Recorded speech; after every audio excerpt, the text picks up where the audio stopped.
we go, guys. Okay, I'm interviewing Joe's hand this evening. I'm just kidding. Ladies and gentlemen, all of my friends out there in YouTube Inform. land, welcome to Ghosts of Hawaii. And also, just to let you folks know before I even introduce our guest for this evening, that noise that you heard in the background, it's not a computer or anything or sci-fi. It's just my Ovilus. That's all. I turned it on because I know I may have said this in the past, but I've been wanting to keep Ovilus on while doing interviews just to see if Ovilus will say anything at all that is connected to the show itself. So the words we have so far are informed and strange since starting. So you folks got to figure that out if you want to. Informed and stranged. That's strange. That's the two words that popped up.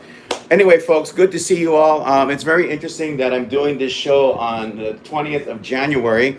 When I originally booked it with Joe, who's our guest this evening from Hawaiian Hauntings, I just kind of said, let's just do it on a Wednesday.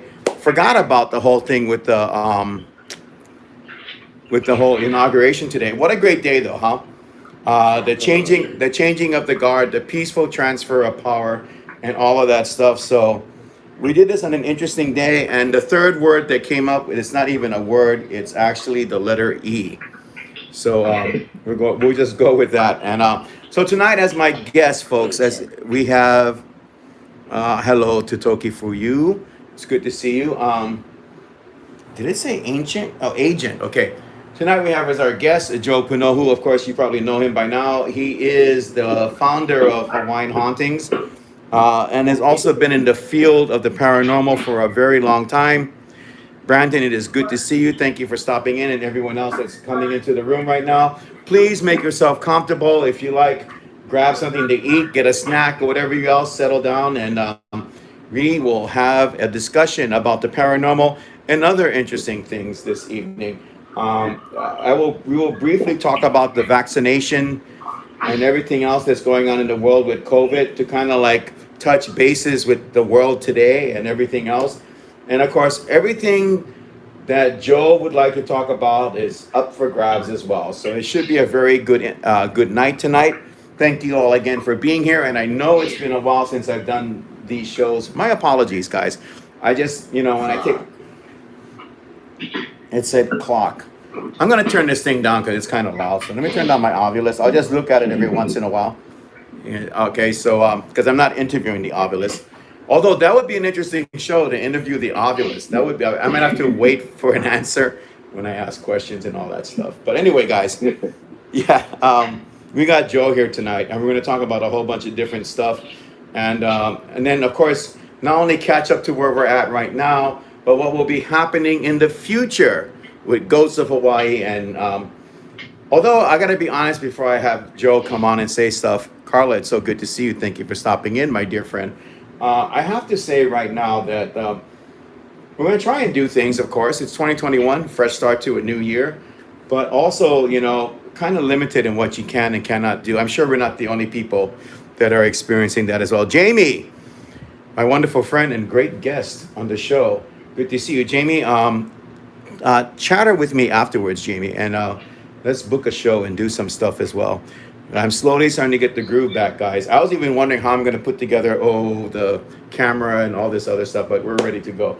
Without further ado, we're going to be talking with, again, Joe Punohu. He's been on the show multiple times, and we've had such fascinating discussions. And you know how we go with this, right? We're just raw. We don't rehearse anything. Sit down, talk, go into the field raw, and then see what happens, just like with this show. Thank you all for being here tonight. Joe Punohu from Hawaiian Hauntings. It is so good to see you tonight.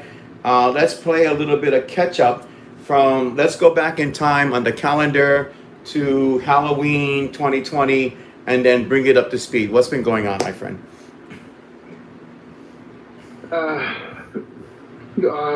Just nothing much. Just a whole lot of waiting. A few cases here and there. A few things occurred here and there. Halloween, October was good fun. I I told you about it. Talked about it on my live. We did. We saw a full body. We saw two full body apparitions at Ulupoheyao. 5 of us witnessed it. Mm-hmm. That was definitely a milestone. That was pretty cool. Awesome.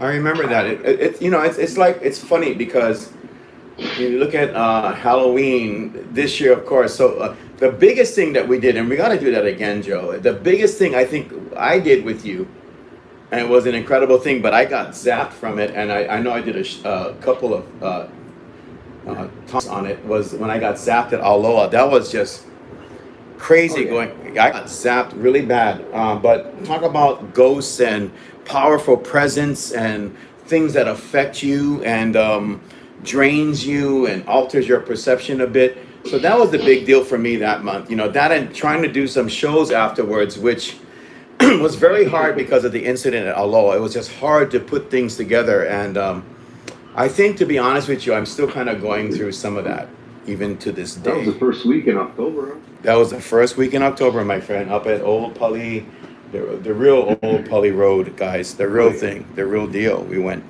Yeah, that place is no good. That place is. I don't know how people can walk up there and do It's things. just weird, yeah. It's like we go up there. I've witnessed so much things on these tours up there, and Mm-hmm.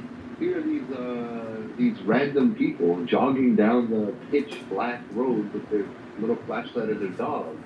It's like they do it on the daily. It's like, what the heck? Well, the same goes for Old Pali Drive. I mean, I've been up there at night, kind of a little bit of reminiscing. Don't mind, folks. But I would go up there at night, and of course, I walk in because I'm absolutely insane and I can't help that part of me. I would walk in, and I found I wasn't the only crazy person because there'd be people walking there, and it's like, oh, I'm all here for the exercise and not the exercise, which is good. So, but yeah, I mean, you see these people doing some really interesting things and such at haunted locations, and you got to kind of wonder, how much of it actually affects them, or if people are actually denying that there's spiritual forces about and everything.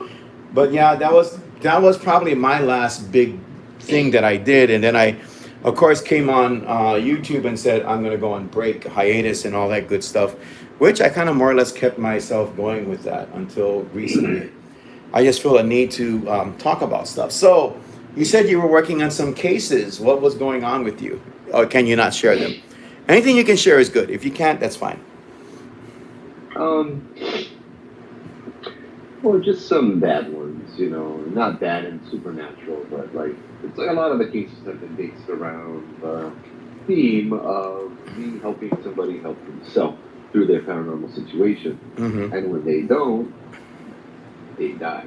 They get ill, and we watch them go downhill, that kind of stuff. You know what I mean? And there's no, a lot of people going to get into the paranormal for the rush, for the exhilaration. It's none of that. It's just sad, and it just claws at the back of your mind, throbs at it constantly, What could have been done differently? What could you have done differently? That kind of stuff. One of my cases, she's in, last I heard, she was in a hospice in November and December. She's my age, She was one of the more outrageous cases I've ever come across, where it really shook me up when I was done with it. But that's when I got all the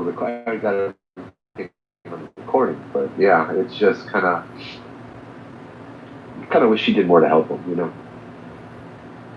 There's that, and of course the haunted doll, Carol, who you met, right? Yes, I That met one Carol. was interesting. Mm-hmm. My mind's drawing a blank. Everything just kind of gets all together. There's been none recently where I've met people in person, except for the haunted doll. That was it. Okay, one second. Hold on. Ovilus just went crazy.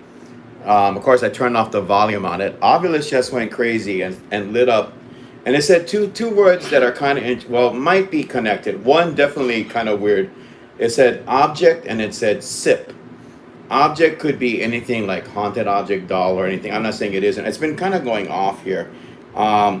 The reason why it was interesting that I said sip, of course, I'm having some coffee, and I just took a sip, and that word popped up. So, are we connecting to something on the other side? I'm not too sure, guys, but that's rather interesting. I mean, it really lit up. The Ovilus really lit up. So Yeah, keep the again, volume up, bro. Keep the volume up. you want the volume up on that? Okay, let's just put the Yeah. volume up all the way again. And let me see if I can look at the words that were said. Go back. Hit this. Let's see. No, that was paste. Oh, wait, this up here. Here we go. Let's see here. All the way down to the bottom, I think. So since we came on, it said Canon informed. Oh no, it said Trace Banshee Canon informed Strange the letter E Agent Clock Knit Supper Come Yourself Object and Sip. Well, the last two were kind of interesting because you start talking about the doll and everything, and we always call these things like haunted objects too. So I'm not saying that that's the case, but the sip, it said what? It said something just now. Spring. Okay. Spring. So yeah, the haunted doll, Carol. She was interesting. One thing I don't think I told you was when I dropped it off, I gave it to the Japanese priest at the Shinto shrine, and I did so with my son because I had to run an errand with him in Milwaukee, so we just went ahead and dropped it off. And so as we were driving away, he started asking me a bunch of questions about it, which I found interesting because. Sorry, it said What? fear. Fear. Fear. It said fear. Yeah. Yeah. Carol didn't like me very much. Not the get-go. Yeah. So he was, my son wanted to know about why, and we did the thing on the video, and there was no Carol inside the doll by the time we were done with it. Michael the Archangel, we asked him to take her away. Mhm. So the doll was empty, but things were still reacting to it, right? It was just straight. So, I mean, my son asked me a question. He's like, well, so why did you have to get rid of the doll if it's already gone, if it's already dealt with? Why is it so dangerous? And I was able to finally put into words and organize my thoughts enough to answer that question for both him and myself. You know those moments, right? Yeah. Where it's like, oh yeah, that makes sense.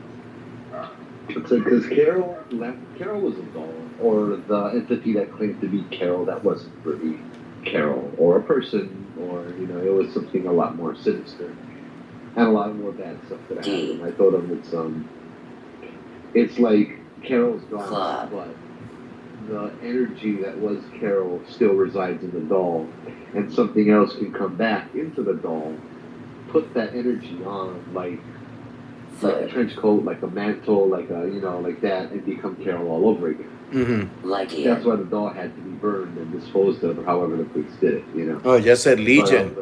Ooh. Yeah, Legion. It just said Legion.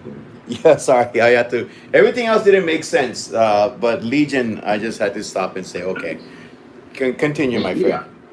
Yeah, and it's still. I get the impression that it still wants me to think it's round, and it doesn't like me. So, but you know what? Wow, we've been in this field long enough, and from what we've done, there's a whole lot of things lined up to get us on the other side, aren't there? There's a whole lot of things that without our faith, without our guardians, without our fortitude, and faith is the big word. Right.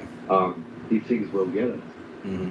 But they're kept out of our bubble. They're kept out of our space. They're kept away from us because of our faith, because of our guardians and all of that stuff. So, yeah, as well as I. There are things just lining up to take a shot at us, Yep, I believe that's true. And I don't know, like for what was it? Christmas, I had a rough one. I mean, just a lot of demonic stuff going on, and really bad. I just don't want to get into details, but when you get zapped, you get zapped, and sometimes the zap isn't just about losing energy; it's about energy coming at you and doing things and stuff. So I totally have an idea of what you're talking about there, my friend. So what was I going to say? So yeah, we've of course had our run-ins with many different types of negative entities, and I believe kind of like touching bases on the here and the now with what's going on in the world. I believe that it's probably more prevalent than ever before, and it will probably increase as time goes on. I think we are in a place of transition, just overall. With globally, we're just in a state of transition, and I know I want to touch bases on kind of like what people are going through with their fear and some of the fear that's going on. And I know that because of the inauguration today, just touching bases slightly on it, that some of that stuff may have been lifted for people. You know, like, okay, well, we're in a different place right now, depending on where you're looking at things. But at Yeah. the same time, I know you and I had a discussion about that, so I wanted to touch bases with you on that. Um, there is there is a viewpoint. It's a very real viewpoint that people are afraid of the vaccines that are going to be coming out. Now, I wanted to say before this goes any further as a disclaimer that this is not a conversation to have people jump on one side of the fence or the other side of the fence. We're not here to do that. And we're not here to say do not take the vaccines. I'm just saying this is what I've been hearing through the chatter that's going on right now. And maybe with a show like this, we can kind of like dispel some of it or help people to deal with their feelings about it. But I know that one of the things that people think about is the biblical side with the vaccine. People have been saying, and this is chatter that I haven't developed, nor my guests. None of us have developed this. This is chatter that's going on online and elsewhere. And people are saying that it is a possibility that people could be marked with the vaccine as sort of like an antichrist type of scenario. What did it say? Wheat. Okay, WHEAT. Nothing to do with any. Well, no, actually, you know, biblically, I guess I get a spiritual download. When Christ talked about the harvest, he looked at us as like I'm sure you know this as well, Joe, as wheat. We were like wheat for the harvest, and the chaff and everything, the chaff and everything else that are involved. So that's a possibility there. But what are your the unleavened bread and what that represents too? Yes, that's true, Joe. But I know we had that discussion, and I know that we just kind of like, at first, just kind of like bounced the thoughts back and forth about that. But Yeah. you heard the same chatter, right? Yeah. Mhm. I guess being in the paranormal, we seem to find, or at least I seem to find myself on Facebook or whatever it is around very interesting. What's that word? What's that word? It's the one the CIA made. When you believe in aliens, you're Conspiracy theories or something like that. there you go. Yeah. Conspiracy theories. Yeah, there's a whole lot of conspiracies going on around this stuff, and there's, and I pride myself in being able to see through lies and BS and that kind of stuff. I like to follow the chain of logic. This is just an example of that statement. I showed my daughter. There was recently an article posted by this guy in the mainland about how Hawaiians are actually Africans. Mm-hmm. And it showed the pictures of Queen Liliuokalani, David Kalakaua, all of the kings and queens for Hawaii, and how they looked African. They did not look Polynesian, but they were all African. Mm-hmm. And we listened to the guy's argument, me and my daughter, and then me and my son after. And the guy's like, you can just look, so obviously they do come from that. It's like, that's not a legit argument, because it looks like it, obviously it is. All the facts point to it. That's not a legitimate argument. A legitimate argument is based on facts and research and all that stuff, Mm-hmm. which a lot of the stuff that I've heard of COVID, the sources are cited, the dates, the times, and all of that stuff. So I went ahead and looked at it, and a lot of it was actually, from what I could find anyway, true. And it kind of scared me for a little while. But as you said, I don't want to take sides. The vaccine is a vaccine. Personally, I'm not going to get it unless I really have to. I mean, I see it as, if I'm careful, wash my hands, don't touch my face, social distance and all that kind of stuff, I don't need to get the vaccine because I'll be good, even if the person across from me has COVID. Mm-hmm. Right? And once you have it, you can't take the vaccine because it's not going to help you, right? Mm-hmm. But For myself, it worried me enough to the point where I might not get it. But if it was for something about traveling, or if my job required it or something, then I'd have to reconsider. I have a lot of friends and family who've gotten it, and I completely support their decision as well. But it's scary, like a lot of other things on there. Yeah. So what's some of the stuff you've heard about it, bro? No, one of the things it just kind of dawned on me when you were talking about jobs and stuff, and I was reading about it as well, is that there's going to be a situation, I believe, that it will be coming up as we go around this curve, not flattening it, just going around the curve into the next part of what's happening in the world. Um, is that some people are going to be required, just like in the health field and other fields that are connected to this type of stuff. um I think that people are going to be required to take it, and I think this is where some of the fear is coming into the picture, is that maybe they think of the biblical sense, like, you are forced, either you take this or you don't have anything. That's how it is with the mark of the beast. Everyone's worried that, to explain to the audience that's listening right now, what the chatter is that's going on is people are afraid that, there's going to be like microchips or something that are implanted in you. And that'll That's be like, exactly it. yeah, that's exactly it. People are worried that that's going to be the mark. But when I had the discussion with Joe as well, and it's just to help dispel some of this stuff so that people have maybe a better idea of how to make a decision without having that come into the picture, is that when you look at the spiritual side, and that's why this whole thing about the vaccines is a spiritual topic that we're talking about, to receive the mark, you have to know what it is, and you have to willingly accept it. You know what I'm saying? So I think that if you willingly accept it and you know what it is, you need the two factors. It can't just be one. If you put that together and then you accept it, yeah, that's a big problem. But um, not if you're refusing it. If people try to force it upon you, I think it's different. What did it say? BET, whatever, bet. It said bet, whatever that means. But yeah, I think that's where the biggest concern is. But people are like, what if it is? What if there is some kind of implant that's going into us as well and stuff?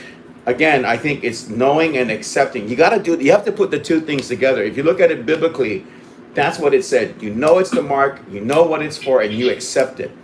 But if you're denying it and they're putting it upon you, I think that's an entirely different thing. So that's the big chatter. That's the loudest voice that is heard right now when it involves the vaccine, and then Sorry, Mike. don't mind me. I need more sugar for my No, coffee. that's true, dude. Go right ahead. But yeah, that's the big thing. So I mean, I know it's what me and Joe were talking about. We had a discussion about that.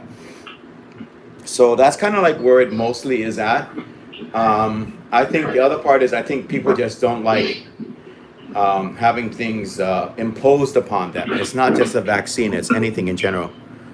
And let me Yeah. see what the audience is saying here.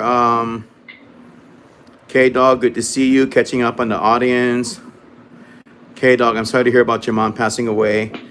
Uh, and I hope that you'll find peace, my friend.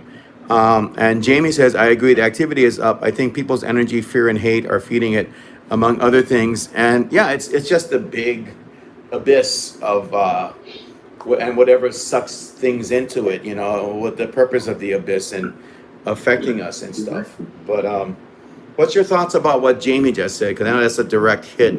I agree, the activity Yeah. is up. I think people's energy, fear, and hate are feeding it, among other things, with what's going on with the world in general. What do you think? Oh yeah, guaranteed. But I don't think that this is something that is unique to our time. I believe that this is something that has happened throughout history. It's like everybody, from the beginning of recorded history, man has always said that the world is coming to an end. There's Right. always been some theory out there. There's always been some, definitive thing saying the world will end next year, 10 years from now. This is when the world's going to end. The world's going to hell. We're all going to die.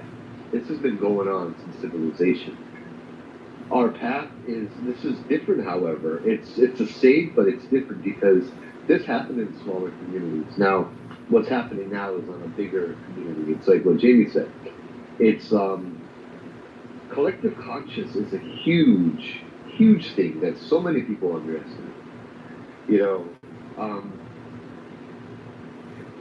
if you can, if you have half of the world freaked out, that's definitely going to manifest something.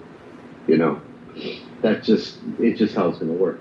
And so this stuff is present everywhere, and I I blame a lot of it on the media and its grandeur, um, making everything look scarier than it is, so that people will watch and give them ratings. You know, I blame social media because people want reactions more than content, right? Hmm. All of this kind of stuff. People, stuff like this, nobody really sits down and watches it. That much. Content. People want to see a funny cat walking across a tightrope or something. You know what I mean? That kind of stuff. Hmm. Or what I ate for breakfast or what I ate for dinner. You know, that kind of stuff. It's Bacon. 100. it's what? It said 100? it said bacon and it said 100. Ooh, Yeah. yeah, we're all gonna die of you know. I'm gonna die from cholesterol.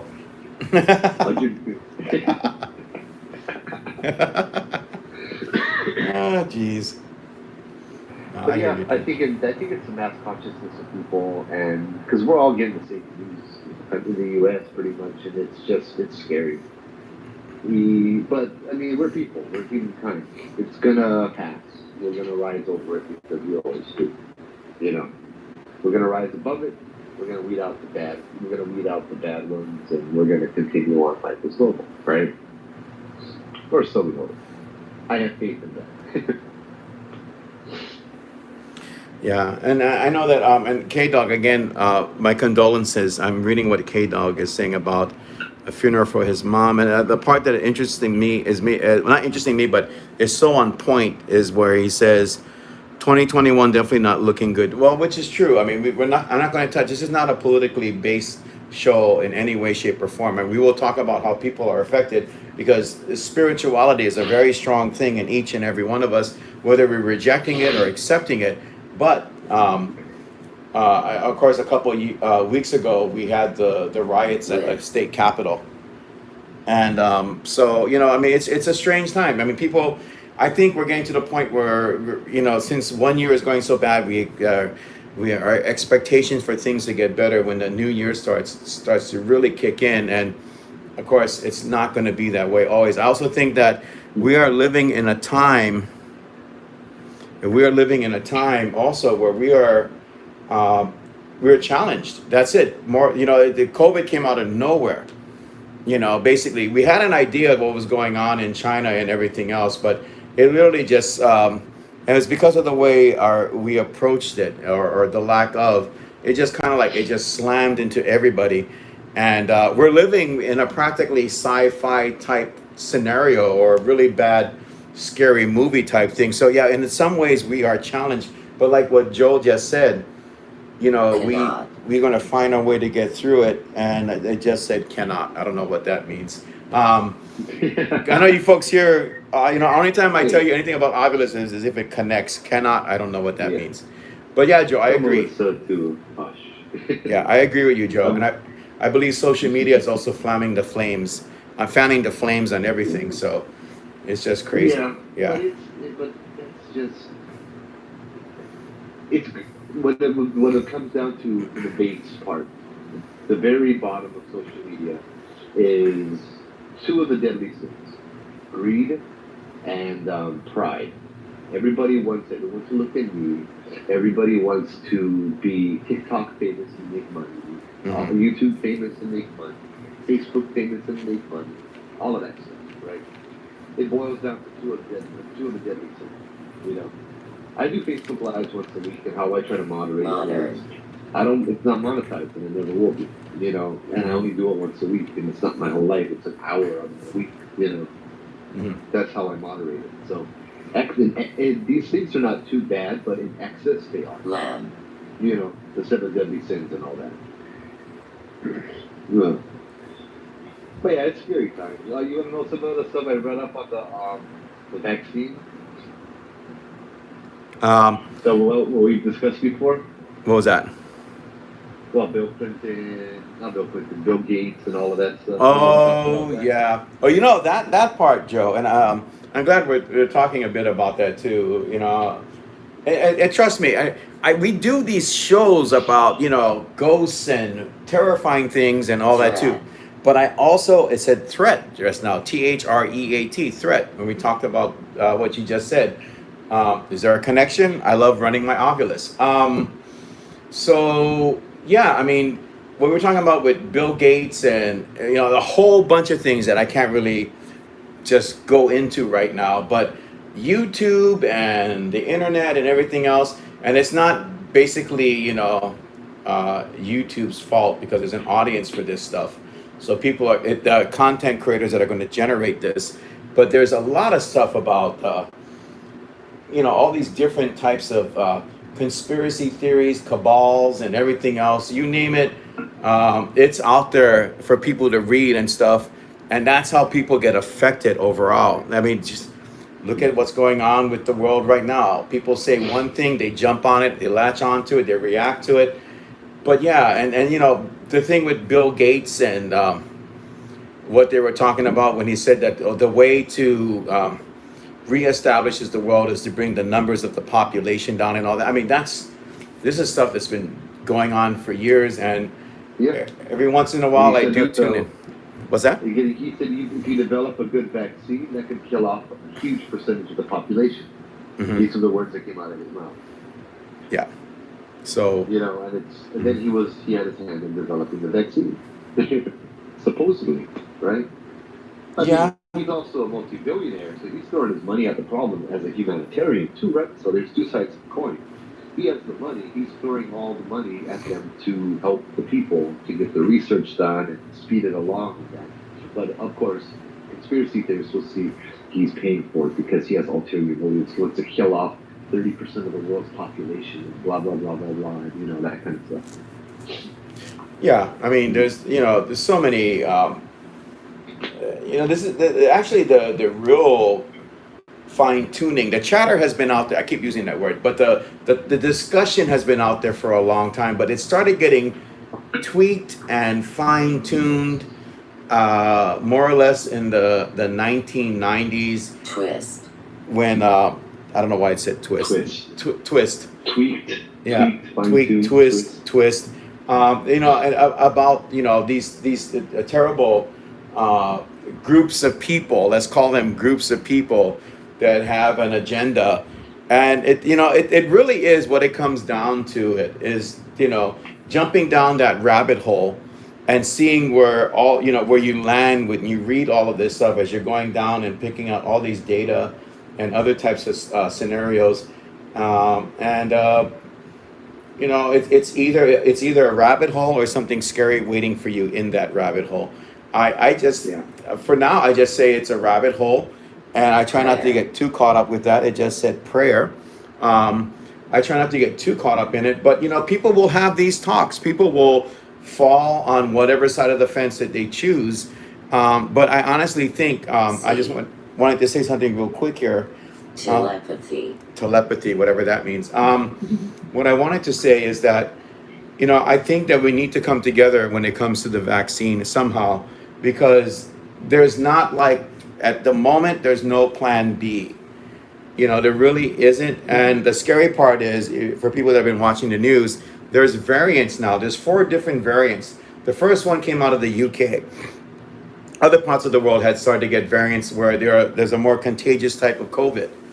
Right now they're saying that the variants are not going to be immune to the vaccine. So the scary thing is, because it is so contagious, people literally, honestly, need to make very important decisions. Some of them might be hard, but then I think what we got to do is we got to look around ourselves, our family and our friends, our community, and everything else, your spirituality, and make an informed decision, because it's getting really rough out there. We're here in Hawaii right now, me and Joe, and the numbers can spike a bit, but nothing like in California and all these other places as well. So again, making really personal decisions, that's a spiritual thing.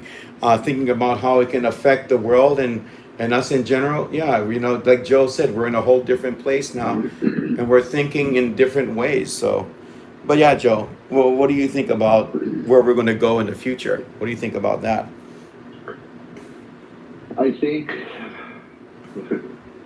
I think we're going to continue to go as we are, but with more restrictions and well, two things to say. One was I get back to it, the media. I'm a storyteller. You know, I know how to tell a story. So do you about me, right?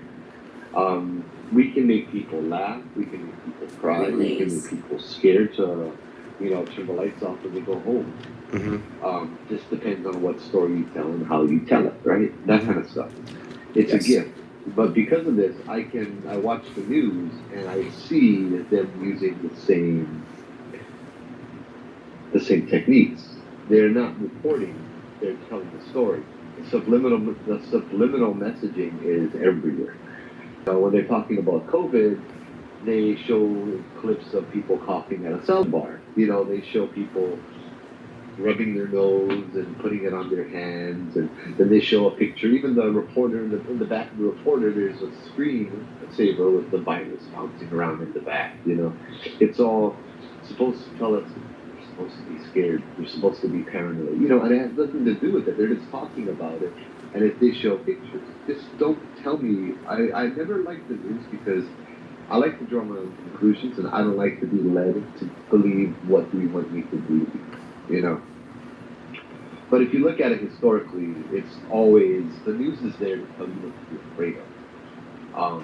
I heard this somewhere by somebody else a while ago, and it made perfect sense. It's and watch for it too. Okay, it's the Cold War was USSR, Soviet Union, right? They were telling the U.S. was telling us we need to be afraid of those communists. We need to be afraid of those red communists. They're the bad guys. And blah blah blah. And then the wall came down, right? The Berlin Wall came down. They were no longer a threat. The very same year that happened, global warming became a problem. Now we need to be afraid of global warming and the oceans rising and everything, polar ice caps melting and all of this. And then after that, there's more and there's more and there's more. And I told my 12-year-old daughter, I'm like, watch. When COVID finally uses up all of its fuel, something else will come up. And then something else will follow up. And then something else will follow up. And that's what I see happening with, oh yeah, we have coronavirus. Oh, but don't worry, we have a vaccine. Oh, but we don't have a vaccine for the other new strains of virus that's also out. They say that in the same breath. We have a vaccine. Everything's good. Don't worry about it. This is how we're going to do the vaccine. The vaccine will cure you. Da, da, da, da, da. Hmm. However, there is a new strain of coronavirus that is unable to be treated by the vaccine, and over here, and this is how bad it is. We should be afraid, And I don't. I just stopped listening to the news.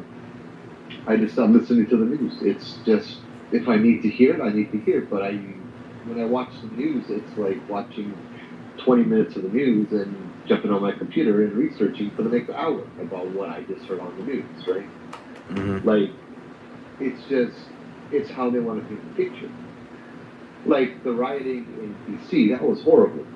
Everything that happened there was horrible. But I've had people send me videos of the protesters yelling Antifa, Antifa, saying it was Antifa that were the ones that were rioting. They were just protesting. Then I heard a guy, Oh, one hi, of the Smarty guys in Pants. charge. Uh huh. Huh? No, I'm sorry. I was just saying hi to Smarty Pants. Oh yeah. So then I heard one of the guys in charge talking about it. He's like, "This is Washington D.C. This is where the country's leaders are. How can they not mobilize the police, the Air Force, all of this stuff? You know what I mean? All of these people." And then they went into it. I was listening to that today, a YouTube clip I was sent, and how they said that the people in charge of the defense didn't do anything for several hours. And the people who knew what they were doing, the ones that were rioting and took over, they had maps, they had hand signals, they had military training. It doesn't seem like a rioter stuff. Mm-hmm. It seems more like a bunch of people got together and hid among the protesters to make it violent so that the news could report on the violence, right? And make protesters look like they're violent. Mm-hmm. I don't know. I'm not sure what's right. To be honest, it really doesn't matter because what's going to happen is going to happen anyway. But there's always two sides to the same story. You know, as a Hawaiian, I understand peaceful protesting, right? We're wearing Mauna Kea shirt right here, I just saw the other day, one of the uncles went down the Yolani Palace. It was a Facebook Live video I allowed it in the group, even though it had nothing to do with ghosts. It was on the anniversary of the overthrow of the Hawaiian Kingdom, and there were a bunch of people that came peacefully, Hawaiians, they came with all the paperwork stating their rights, and the Iolani Palace grounds was closed. It was closed there unless you were going to spend money or, kind of thing, because of COVID, it's closed just for that day. And the guy was, one of the old men was like, it can't be closed. How can you guys close a public park, state park, right? Mm-hmm. And so with the cops over there and everything, the LNR on the other side, on the Iolani Palace grounds, he was on the state capitol. He's like, you know what, just to let you guys know, I'm going to jump the fence now. This old Okinawan man jumps over the fence and lands on the ground. And then he puts his hands up like that, like, okay, I know how this goes. Go ahead. I just wanted to let you know that I'm exercising my right to access the palace grounds. And I'm exercising the rights and all that kind of stuff too. Because I'm not breaking any laws today. But you want to take me to jail? Go ahead, take me to jail. And they took him away. That's how you peacefully protest, Sorry, that's my cat. Hold on 1 second, guys. Oh, I'm like, what's going on? Hold on 1 second. Get down there. That wasn't Sasquatch or Bigfoot, okay? The Yeti doesn't live with me. Hold on a second. I don't have any cryptoids or anything here. I'm gonna get the cat out of the room. Hold on. All right, kitty cat. Keep talking, Joe. Come on. Nah, there's always two sides of the same coin. Two sides to the same coin, Yeah. And I remember a lot of things for myself when I watched 9/11, when all the live coverage and everyone was just glued in front of the TV and watching. I remember seeing videos that they now claim do not exist and never happened. I'm sorry. Go on. Someone said special guest by my cat. I remember Sandy Hook, and I know that's a very sensitive subject, and I always wondered why. I was at work, and when I came home, I turned on the news and I was watching it. It was a horrible scene, and there was a helicopter flying over doing an aerial shot of Sandy Hook Elementary, and I remember thinking to myself, "Where's all the cars? There wasn't any cars in the parking lot." And it just doesn't seem to add up. It seems to add up more to conspiracy theories, but I mean, I always leave my judgment. I don't believe in judging. I don't believe in, hey, if it is, it is. If it isn't, it isn't. If people die, that's a horrible thing, and it should be mourned, and it should be learned from, But I just make a decision based on what it is. I like to say that there's two sides to everything, and, we don't know what really happened, I watched videos of Dr. Sandy Hook that were on YouTube, that were on, all over the internet, and all of a sudden, couldn't find them anymore. They're all gone. It just makes me wonder about that. One more thing I wanted to bring up too. What do you think about this now? Hi, Jessica. It seems. Go on. I'm sorry, Jessica. Okay, people in the audience, just say hello to each other while I talk to my guests. Okay, go on. Yeah. Hello, everybody. Remember 9/11? I do.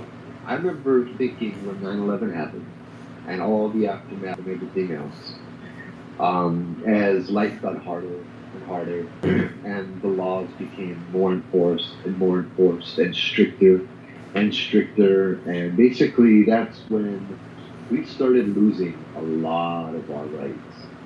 That's when they started closing off the beaches and actually enforcing it. That's when we couldn't go hang out over here, hang out over there after hours, and that kind of stuff. Because all of a sudden you cannot, because it might be terrorist and it's dangerous, and it still is now. It just said remove. I'm not sure that's connected, but go on. It said remove. It's kind of interesting. What it said? Remove. Like you're saying, you can't go here and you can't go there. Yeah. Yeah. We, as American citizens, we celebrated and we begged the government to make us feel safe. And by doing that, they took away our rights. Hmm. They made us safe, but they took away a lot of our freedoms and a lot of our, that kind of stuff. I see the same thing happening here. I see a censorship of social media. I see YouTube censoring what they put on it. They label it as misinformation or something like that, misleading information, and they just remove the video altogether. I see them do stuff like that that doesn't fall into line with what they think. Facebook is the same way. Hmm. A lot of these things are the same way. They're basically what I'm seeing step by step is they're just gently nudging the door open to take away our First Amendment rights. Because once you get that little door just a little open, then you can shove it all the way, right? Hmm. So I see that happening in the coming year, actually. More censorship, more people of where if you speak your mind, you are now a danger to other people, and you need to be, censored. Or you're made either to look like a complete lunatic, or you just don't say anything anymore. That kind of stuff. What do you think about that? Well, the world is getting kind of crazy out there. Some of it I can see as being needed, though. But then again, you know, we're putting words out there, buzzwords and such like cancel culture is probably the main thematic for that. Cancel culture, you're not happy with what's going on, cancel culture. We're going to get rid of that, and it just, and it can fall into many different types of categories as well. But based upon what's been going on, in the paranormal, we call something, and the word popped up on my Oculus earlier. Oh, the word hope came up. HOPE. And that's an important word too. Trigger objects, and people are very much so. It's wired into the modern DNA of society. We are very much so trigger people, and when we hear something that triggers us, you got people storming the state capitol, as an example. So in some way, shape, or form, we do need to, although I understand what you're saying, and I agree with you totally, we do need to use some of it. I wish we didn't have to, but until we got a plan B that's really good for everything, COVID, cancel culture, and everything else, we need to kind of like take certain steps to kind of calm things down a bit, because people can't just be running around with gasoline saying, hey, there's the fire and I'm going to use it, because people will do that. We're at that state right now where people are so crazy, they'll get that gasoline and they're just going to throw it on the fire and never mind the consequence of everything else. So I totally agree with you, but in some circumstances, we have to kind of take a closer look, because it's dangerous right now. It's totally volatile. Here in Hawaii, it's not as bad. When they said all 50 state capitals had to be on high alert, I mean, I thought about it too, but I'm like, for crying out loud, our state capital, I mean, if you're on the island of Hawaii, it's only yay big, and I've been around the protesters. It's like a bunch of people, a small group of people holding up signs going, this isn't right, but it's not like on the mainland, I mean, we are living in some very scary times when you have to, the heart of America is, under siege, and we have to protect it, and we have to build barricades around it. Again, before we thought COVID was the big deal. COVID is, still the big deal, but it's the way it is. That's the way that it's being painted, but I don't think that's the way it is at all. Mhm. When there's one thing to report, or one riot, or one death, news goes crazy. But that's one city, one place. It's not everywhere else. I see a lot of it happening. Like you're familiar with the Massey case in Hawaii in the 1930s, where the media took over and said that, and they said that there was a Hawaiian man that raped a white woman. yes, Even though he went to court, was proven innocent and released. The Navy, the head of the Navy, was sending videos to the mainland, onto the news sense, saying, like, of their training exercises, saying, we are under a siege here in Hawaii, and it shows videos of the sailors, from Pearl Harbor, hiding behind barricades, shooting their guns, and a whole bunch of natives with spears running out at them. And that wasn't even the case. They had taken footage, they had doctored it, and they had made it okay for Massey's mother to murder Kahalapai. Mm-hmm. You know, the innocent guy. It's the way the media painted the whole picture. The whole world thought Hawaii was a horrible place to come to if you were white. If you're a white woman and you come to Hawaii, you will be sexually assaulted by a Hawaiian. That's just how it was. Even though during that time there was only one case of a Hawaiian actually committing sexual assault to another woman. Mm-hmm. Period. You know, I see a lot of it as just the media wanting your attention, and just a really good story that they're feeding all of us. I think that in no ways our First Amendment right is our First Amendment right. If people want to believe complete idiots, then they're complete idiots too. And you know what? What they think and what they say is the least of our concern if they're complete idiots and they follow what all these other jackasses are saying. Mm-hmm. Right? I think that people, maybe I'm more hopeful. I'm hopeful that people have a lot to lose. Friends. They value themselves, especially being an American. You know, we're each unique. We each have our own value. We're important. We're not going to go out there and be stupid and mess up. You know what I mean? Ruining our reputation, ruining our families. You know, that kind of stuff because of something that somebody else told you. Mm-hmm. I think that what they're showing, I've said it before, is just a bunch of people getting together, making it look like it. It's a bunch of actors. I don't know if I should say this or not, but it was on the radio station years ago, right? You remember that, 2011. And so I'm driving to the radio station at Telgo Story, and I'm listening to the radio station and get this drama between the girl and her husband, and they on their air yelling at each other, you know, fighting and all of this. And I'm like, I get to the station, and I'm like, wow, how was that couple? And the guy looked at me, he said, what are you talking about? I'm like, the couple that was arguing. He's like, Joe, that wasn't real. They're actors. Every person that comes on almost on the radio station, they're actors. And then my cousin's an actress, a thespian. She's like, yeah, Joe, I've done that before. I call up the radio stations, you know, that's my job, and I pretend I'm this local girl with this attitude, and I don't care about nothing, and my husband cheating on me with another guy, you know, real Jerry Springer stuff. It's all what we're being fed, right? And she's like, yeah, I'm on the same radio station 5-6 times in a month, and they don't even recognize that I changed my voice. You know, it's all, once again, it's all in perspective. You know, it's their job not to give us the truth on the radio station. It's their job to entertain us with these little skits, right? And that's why we keep going back, because it's entertaining as hell, right? No, I hear you. But again, I also believe, you know, in that adage that there's my way of looking at it is, and I hear you about the media because media equates into dollar signs. It's the end of the world sponsored by Pepsi. Nothing to do with Pepsi. I'm not picking on Pepsi. It's just a way of expressing something. But I mean, I believe that's true. But I like to sometimes, not all the time. I'm totally on point. I see where you're coming from, and we're on the same page of the same book. But I also see that we gotta sometimes look at media as, you know, and we gotta pick and choose what we are looking at. We gotta pick and choose it, you know, and how it affects us. But you know, like the thing that happened at the state capitol, that's bad. When they're calling out to kill our vice president, that's bad. That's super. I don't, you know, even saying it, wait, hold on. Even saying it, you know, if you do that under normal circumstances, you say, hey, I'm going to go out there and I'm going to kill the our vice president, whatever. That's some serious shit, you know. I mean, and the whole thing too is, again, we are a triggered society. Not every one of us are going to fall into that same category. Thankfully for that.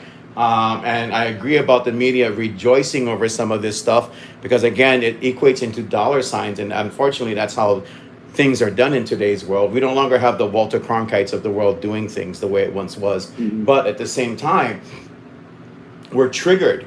And that's why, you know, we got to kind of like, you know, be aware of this stuff, that we need to be aware that these people are out there. And right now we are very aware of that. And that's because messages are getting out there to the public because, you know, we're a divided scenario right now. there are people on that side of the camp that's like, okay, let's get everything ready, let's go crazy out there, and there's the other side that's very concerned. So when you put that message out there, it's unfortunately going to hit two sides. But the people that are against it, that don't want this stuff to happen, they need to be aware of this stuff. They so it affects our voting and everything else as well. It really truly does. What are we going to put into our office now? What are we the highest courts and everything else that are out there, what are we going to be placing in there, and how are we going to be placing it? We need to have what is called the most important thing of all, and that is having an informed decision. But I totally agree with you. We have to pick and choose what is out there, and we cannot reverse our course. We cannot say, well, because the way the news is right now, we have to look at alternatives. We have to take our source from wherever we get it from.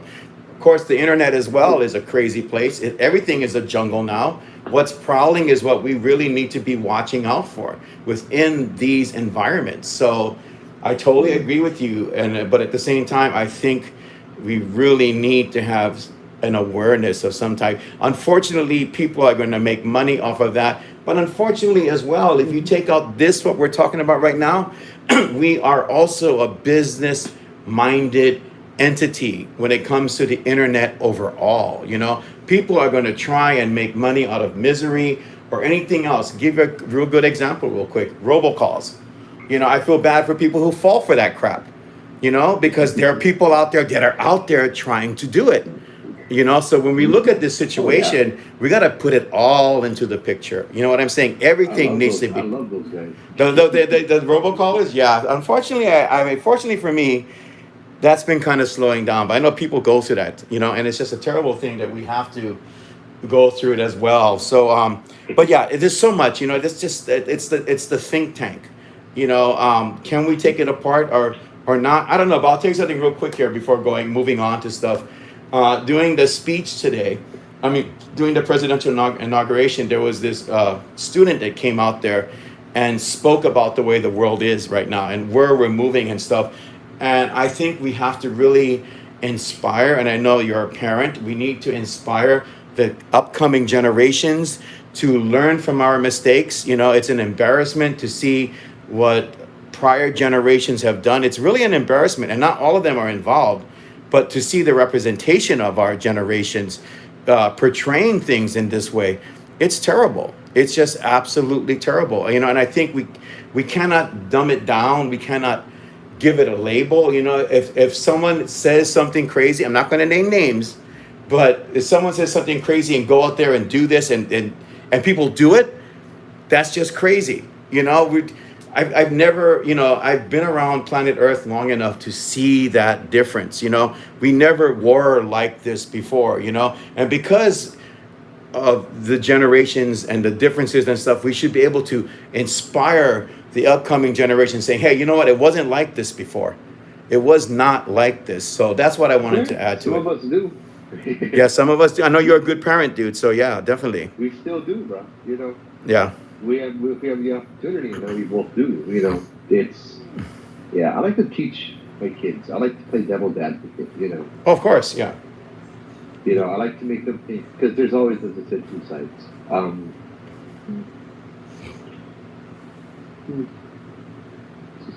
Yeah, it's fun. That's probably when I realized something. I realize the possibility for anything to happen, but I don't really jump on one side or the other. Like I know 9/11 was it very well could have been a conspiracy, and that whole thing about our own government doing it so we can go to war and blah blah blah and all of that stuff. But there's evidence for both, right? That's true. It doesn't matter what it is, so why am I going to choose a side when it doesn't even matter, right? Mm-hmm. Okay, here's a question. Let's kind of deviate, and it's good that we. It's good that we. Hold on for a second. I was going somewhere with this. Okay, go ahead. Yeah, what you were saying is pick a side. You said that earlier. I believe that we need to pick a side and follow it until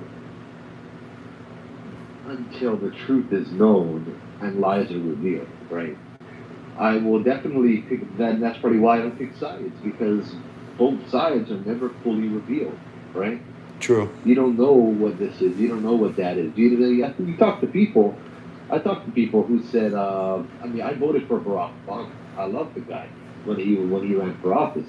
But now I'm talking to a lot of people who just absolutely hated him. Cool. And it was not a race issue, because some of these gentlemen were African American, some of these gentlemen were Muslim, some of them were Jewish, all of that stuff. And they didn't like him. It was just, and I listened to their arguments, and I understand what they're saying. You know what I mean? Right. And I listen to my family and other people, and I understand why they love him so much and all of this. It's just really, really weird how you can have hate and adoration in the same coin. Mhm. True. That's very true. And we're unfortunately we've arrived on those shores, and but so kind of moving a little bit away from that a bit.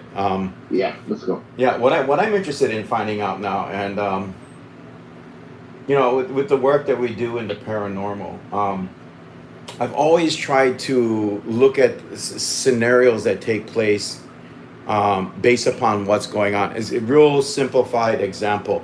The phases of the moon, how does that affect activity with ghosts and demons and all these other crazy stuff out there? And of course, over the years, I have done work with that. I know you've done work in different things too. But now I'm kind of like seeing it as has this craziness, has it not only affected us in on this side, but has it somehow affected the other side as well? Or is the other side trying to tell us something about what is currently going on with the world? Because I think that that possibility might really exist. Or even, my mind never stops thinking. That's why caffeine is so bad for me, and I had a whole big cup of coffee. Or sometimes I think, is that side affecting our side? Or if this somehow all kind of falls into place somehow. I think overall, somehow all of this falls into place. We talk about devil's advocate and everything else too. It's not just a human centric type of persona, I believe. I think that this is just going on, period. And it's been going on for a long time, So what do you think about that? I think we should go out into the field, you and I, my friend. Yeah. I might be doing something in the future that I haven't done for years and years, and it's just excluding the spirit box. And I'm going to try and do some actual EVP. I remember you had your device that could do. Yeah, it's been a while. I know your device could actually do that. The one you had. We won't go into how wonderful that guy that was selling products is, but I want to start doing some EVP and just baseline stuff to see what's going on with things, because I just somehow feel that. This is the time to really look at these things, and they're an undeniable reality that we have to interact with, and so on. Let me take a look at what the audience has been saying while you do that. Let's see. And thank you all for commenting or talking to each other. I appreciate that. When we were talking earlier about the jungle, Jessica Ming said, "Welcome to the jungle." Yes, we have fun and games. Hi to Joe, and that's from Jessica as well. Greeting each other.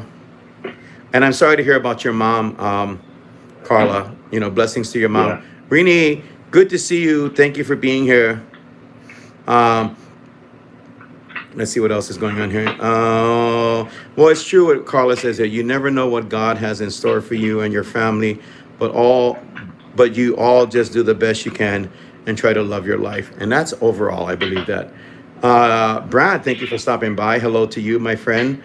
Hopefully divine intervention comes soon. I can't agree with you more on that, Jessica. Let's see, Brad and everything again. Hello. Brad, I'm sorry to hear that. Please say a prayer for Brad. Yeah, he just got cancer, or found out he just had cancer. I always believe in that. Just, if you guys can, pray for each other. Brad, if you like, hop on over to my group, Ghosts of Hawaii. We do have a prayer chain that goes on there for people that are in need of that. Carla, you too, if you're not part of my group, if you need someone to say prayers and stuff, Yeah. go over to Ghosts of Hawaii, join that group. We have a great, Could I interject something? what's that? Brad, I suggest, and this is not a plug for myself, Right. I have a good friend who she does alternative healing and medicine and stuff. Well, I got two of them actually. One is Chinese Qigong, and the other one works with crystals and vibrations. And both of them, I would say, are miracle workers. They both worked on me, and I've watched them perform miracles. I suggest you contact Yes. one or both of them. One is here in Hawaii, one is in Drag. Washington. The one in Washington is psychic medium Sherry. You can find her on Facebook. Or you can send me a message and I'll let you know. The other one is Minsu Pata. She is an amazing soul and so knowledgeable. You know, if when it comes to cancer and stuff, she can look at you, she can read you, she can tell you exactly what you need to do, where the imbalance is. This has come up a lot, where people with spiritual imbalances, it manifests as a type of cancer. And it may be this or it may not, but there's always this is definitely worth checking out as well, right?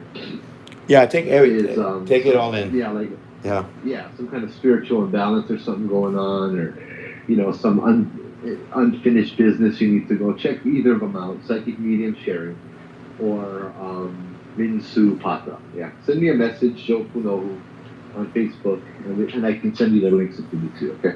Excellent. Yeah. So that's one thing that's great about with our guests that we have on the show. And I know it's not like wildly diversified, but I think it comes down to content. It comes down to what we call mana'o and what is shared. And Joe is one of the more fascinating. Well, all of my guests are fascinating, but I like having him on because he gets so diversified. He gets so interesting, and that's all you really need to do is stay on point and just keep that interest going and stuff. So yeah, go ahead, check out what Joe said as well. Talk to Joe on Facebook, or go ahead and check out my group as well. Maybe one thing leads to another, hand in glove and everything. And I have to acknowledge the legendary Kimchi Squared. I tell you, Kimchi, I can never get enough of your content. I know I'm not always on and stuff, but great stuff on Kimchi Squared's TikTok. Yeah, that's a little bit of a plug for Kimchi as well. But I really love her. TikTok channel.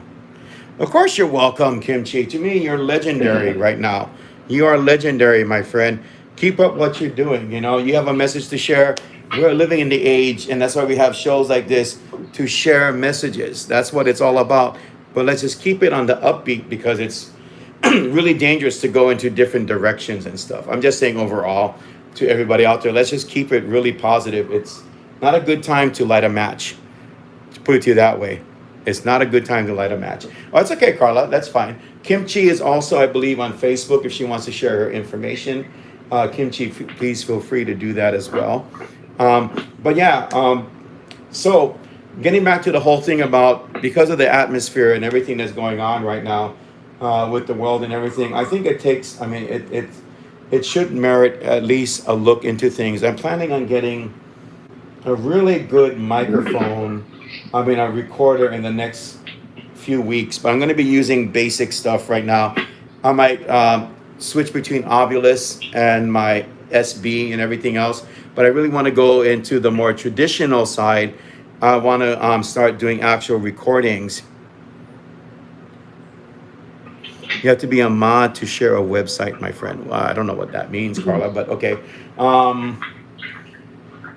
Anyway, guys, yeah, check into all of this stuff that we're sharing with you right now, because this is a time when, like our president said as well, yeah, this is a time of unity. We really need to start finding common ground, seriously, because the discussions on what makes us different, or, why we don't like this or anything else. Oh, for Kimchi to share her page. Yeah. Kimchi, just give out your basic info if you want. That's up to you. If you want people to follow you, if not, that's fine. Yeah, Carla, you're right about that. But no, we need to, we can do all the blue in the face. This is this thing, this is that thing. We can do that all. We've been doing it for so long, and it's absolutely gotten us, to be honest, to be really honest, it's gotten us nowhere. To just constantly talk about our differences and everything else. We gotta find that common ground. It's important for us to find that right now. So that's all good. But yeah, you can go ahead and check them out if they want you to check them out. But getting back to what we were saying, Joe, I think we should do a little bit of that. I know we deal with our um, the whole thing with most of the spirits here in Hawaii that the places we go to visit, they are ancestral spirits and such. Ghost. Oh ghosts. my God. What popped out on Ovilus just now? GHOST. Yeah. That is a sign. Bruh, why are you surprised we get someone listening with all your dolls in the back over there? Oh, the other audience that I have in my own home. Yeah. You got a whole audience, and they love to come through and talk story, and they've been doing it the whole time. Ghost. The word ghost just popped up. Now, if that isn't Ancestral spirits, ghosts, yeah. yes, the Uhane and such. That's why I said, tell Melissa, I said, shh. Oh, okay, I will. And stuff, it's like, come on. I need to see. This is why I turned the Ovilus on. We need that moment, that the thunder, lightning strikes moment type of thing, and it's saying ghost right now. It was worth going through the other goobly goop that it was saying, because sometimes Ovilus would just blow your mind. I know when we went to Aloha, it was going off at Aloha. It was going crazy up there. Crazy stuff at Aloha. At Aloha, it spoke in Latin. It said, let us pray. Remember? Yes. That was... And that, I don't even know what it said or what it meant. I heard it, and then immediately, that's when you were behind us, and you came back because there was something in the back there with you. And I decided, let's say prayer. Let's go ahead and pray to Michael the Archangel. And when it said that thing in Latin, and let us pray, I asked people on the Facebook Live if they could translate it. And then I said, but for now I'm going to pray. And then it said the prayer. Funny. Yeah. And then I got back to let us pray. I'm like, oh, well, we did already. Cool. Yeah, I did, Jamie. Jamie said the Ovilus spoke in Latin. Yeah, I did. It was going... It actually kept saying stuff that connect when we were up there. Uh-huh. It was saying a bunch of crazy stuff. That's why it's like, you want to scare us, Ovilus. Speak in Latin for us. Well, Come on, It did. It really did. Yeah, so I think that's something that's... of course, it wouldn't be like, let's all center our attention on that. But I think when we're out visiting places, that it would be an interesting thing to kind of like put that into the picture and see what comes out. But hey, saying ghost is like, wow, that's incredible. Yeah. But you've had experiences with Ovilus with you and your group, so I know this is not new ground for you.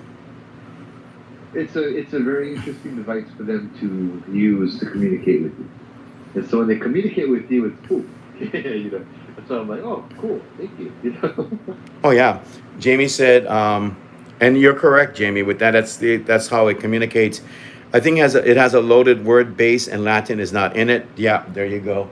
I don't think Latin is in. I don't think a lot of people use Latin, unless it's again the whole idea of the spiritual. So it's done that with her too. Huh? It's done that with her too. I'm sorry. Go on. Yeah. So we had a case, was me and Guy and Uncle Ruben and another person that doesn't want to be named, but we had a case in Pearl City at one of the condos, and a guy's Ovilus said a word that has no translation. It's a Latin word, but it doesn't mean anything.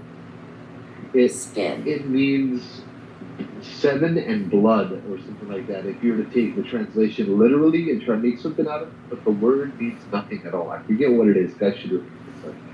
I looked it up on Google and I did a lot of research, and the only place I found the word was that it popped up for somebody else on the Ovilus, and it has no definition. So cool, yeah. Yeah, it is cool. And Kelsey, it's very interesting what you said. Kelsey said Latin is a dead language.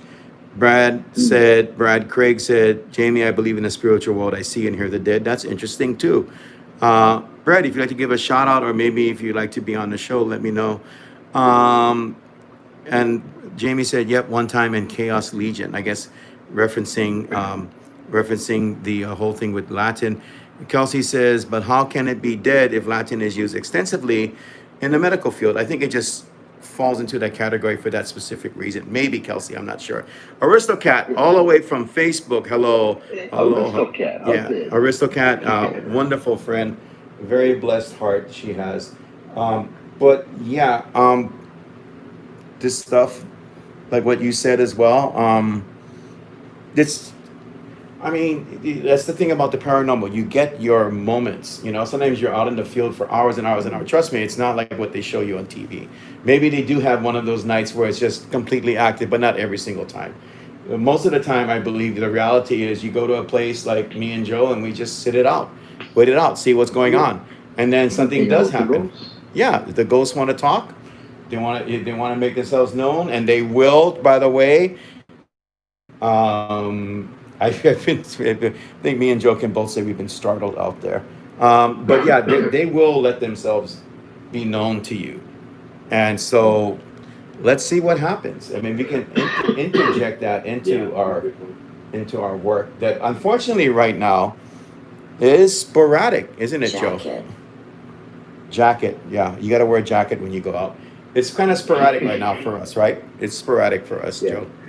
We got into a good conversation in my group a few months or weeks, I don't know, but months ago. Mm-hmm. Somebody asked in the group, why do they speak Latin? Why not something else? Why don't they speak Aramaic? Why don't they speak Mesopotamian? Mhm. Why don't they speak in a different dead language? Why do they have to choose Latin? And like demons and stuff, right? And I think it's because if they speak in the other language, I'm not sorry. a dead person. What's that? Jamie made me laugh. Jamie said, "Cause it's scary." So yes. I'm sorry. All of my words coming out is basically that, because it's scary. Because if they spoke Mesopotamian, we're not going to have any idea what the hell they're saying, But if they speak Latin, it's common enough and rare enough that we can still translate it, right? Yes. So that's why. It's that they're all like demon doctors or something that know how to speak Latin. What did Kimchi said? Okay, Kimchi said, honestly, if I met a ghost that spoke German, that would be scary enough for me too. Well, yeah, I mean, I can see that as well, but maybe we should have a small discussion about that and branch it off later on as far as spirit communication goes. Maybe it's just, it's just like sometimes I believe that people might reach out on the internet, whatever way they use as a form of communication. A lot of people are speaking English.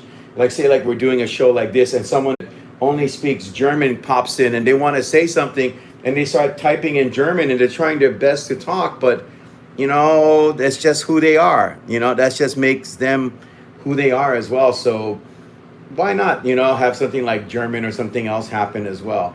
I know a lot of the great thinkers of the past did use Latin as well. I don't even know. That'd be a good thing to look as a case study if Latin in in ancient times and maybe moving a little bit forward than that, if that was like maybe a universal type of language that people may have used back then, and we're talking to more older spirits. I don't know. What do you think about that, Joe? I think what kind of what me and Doug spoke about before was that when you're using a device like this, your guides and your guardians are translating what they're saying if it's in a different language. Because I think I did ask them, how come they're not speaking in their native tongue? And it's because they're being translated so they can communicate with us, which is the whole point. If they communicate in a different language, then it's for a reason, so that we know who they are, where they're from, kind of thing. Like when the Hawaiian spirits communicate in the EVPs in Hawaiian language, that kind of stuff. Or with psychics and mediums in the Hawaiian language, kind of thing. It's to let us know that they're there and that they're Hawaiian spirits, they're not other spirits, right? Mm-hmm. Interesting. Let me see. I'm sorry, real quick. Brad said, Jamie, you want to hear Wait, Jamie said, "Oh man, German does sound scary and always angry." Brad said, "Jamie, you want to hear scary? Imagine seeing your brother for the first time at 10 years old and see him floating out your window. He was dead before I was born." That's just plain freaking spooky. Okay, Brad, get a hold of me if you want to do a show, my friend, because that's some scary. That's what we call chicken skin. That's chicken skin on my goosebumps. Brad Brooks, U.S. says, being in San Antonio, Texas, a lot of Spanish going on in responses. Okay, so Brad, I don't know if we spoke before. Sorry, I haven't been on much lately, but that's very interesting as well. Thank you for giving us your input on that. Kelsey says, if a ghost spoke to me in ancient Egyptian, I would be scared. Oh yeah, that's why I love this show. I have my guests and I have you folks chiming in as well. Let's see what else is going on in the audience. Obaki Latin has done spiritual, many folklores celebrate dead and faith. Kelsey, the smartass at Brad Craig, emoji. Anyway, catching up on what everyone else is saying. Yeah, you just maybe one day spirits will use him. You know what? I'm shutting my mouth. I'll tell Joe about that later. I'm gonna shut my damn mouth because we might be onto something with that. But yeah, it's gonna be great to look at the future of not just doing these shows, but and I know it's not everyone's cup of tea. People like really edited programming and stuff. I just like to turn on a recorder, say I'm somewhere, and say, guess what? This is where hauntings are. We're gonna go ahead and talk about those things, just like how we do this show. I crave doing things that are just raw and unedited, and see the reactions of people out there. What do we got here with Aloha? Aloha is on. I don't know how is it Wapfu? Glad you're counting on with this show. Thank you from continuing on with this show. Thank you from, yes, you're very welcome. Thank you as well. Wapfu. That's a really cool name. I guess people are starting to like this show. The word task, T-A-S-K showed up. Aloha says the earliest language used in the inception of Christianity were Greek and Latin. Maybe evil spirits speak Latin as a mockery of that. Bingo! That gives me a good cerebral buzz with what you just said, Aloha. There you go. Yeah, that's really Very good explanation. That's a good explanation, isn't it? Jamie Whitaker, I would be so happy if spirits use emojis. Yes, let's not talk too much. We'll get into that later on. I was just gonna blurt out something with that. Yeah. So let's talk about that. That's pretty interesting with what Aloha. You always such cool stuff to bring up. The earliest languages used in the inception of Christianity were Greek and Latin. Maybe evil spirits speak Latin as a mockery of that. Joe, your thoughts on that, my friend? Yeah, very possible. Mm-hmm. I don't think it would have the same ring if a ghost talked to you in English. It wouldn't be that intimidating, or a demon. Because you don't think of that. It's like, oh, you're not that old. You speak in English, But if they're speaking in Latin, it must mean that they're older, they're smarter, kind of thing. Mm-hmm. But yeah, they do a lot to mock for the mockery and stuff. But didn't they speak Aramaic back in Jesus' day? I haven't been a Sunday school teacher for a very long, for 18 years, 17 years, so I forget already. But yeah. Yes, Aramaic is his language. It definitely is the language of Christ in his time. Now, if anyone wants to dispute that, don't please, or just say it in a nice way if you're watching this video later on. I'm sorry, go ahead, Joe. All good. No. But that's the same reason I think they speak Latin to mock us, to mock everything. And one thing they love to mock is the Holy Trinity, and Jesus and God and the Holy Spirit and all of that stuff. Heck, they even like to mock Michael the Archangel. Remember the case I had with that girl that spoke in all the different voices? And, yes. I heard she said her name was Makela, which I think is a taunting of Michael. Mm-hmm. It sounds like Makela sounds a lot like Michael in another language. It said that, and it started laughing as soon as it said that. And it said it again and again and again, like, yeah, my name's Makela, like that. Could be. Like when bad spirits claim to be Michael. It's just a way of talking and trying to mess with you, and yeah. Okay, I mean, I know that's true. Let's do a lot of let's see. Go back to what Brad was saying here. Kelsey, yes, I had my first experience when I was 5 years old. I was in a family photo and told my mom the ghost wants to be in the pic, and she said okay. And picture was taken, and yes, a ghost was by me. Woohoo! Okay, Cool. that's really getting close to showing what you're saying and very vivid way. Carla says, I think spirits probably know all languages in spirit, so they all can understand each other. Just a guess. You know, I mean, Carla, that's very interesting that you said that. I remember when I was doing another show years ago, and that's how this show was developed. I was the host for the show, and I would talk to guests. But actually, the person that created the website that was on, which is unfortunately no longer here, it's a total tragedy with that, but we won't go into the details. Um, we had a discussion about spirits and their way of communication, and what she said was kind of like the opposite of that. What her interpretation was, because she can hear and speak to them and actually go into their realm. And she said that what happens is there's all these spirits on the other side speaking all these different languages, but when they talk to us, whatever language that we need to be heard in, that interpretation is almost like a translation or translator of some type. I kind of like, I would say that what would be a really good example of that, there's these apps now that if you go to Japan and you want it to be understood, you type something in English and it comes out in Japanese. That's a good assumption. I mean, that's a good analogy of it. So spirits use that. So they can speak whatever language they have to you. I don't know if that. I don't think spirits need language, because language is based on words and phonetics, which you do not have on the site. True. Okay, Right? that's good. Maybe an earthbound spirit, yeah. Maybe one that's in a schizophrenic loop or something that's stuck here, Mhm. yeah, because they haven't really quite crossed over to the other side yet, and have that full acknowledgement kind of thing. But I think that for the whatever language they use, Mhm. it's for our benefit more than it is for their own. Mm-hmm. You know, if you think of it, take away your entire body, take away your brain, take away your vocal cords, take away everything but just your spirit. You're just this massive ball of energy or cloud of mist of energy floating around, and you want to communicate. You wouldn't necessarily use a language because you don't have a mouth, right? You don't have that kind of stuff, but you still would be able to communicate. You know. But then again, you hear a lot of stories. Like, I mean, if I went to Japan, I will guarantee you some of the haunted places, I would hear ghosts speaking in Japanese, right? Oh, we've actually done spirit Yeah. boxes with them speaking in Japanese. So yeah, that's Oh, true yeah. too.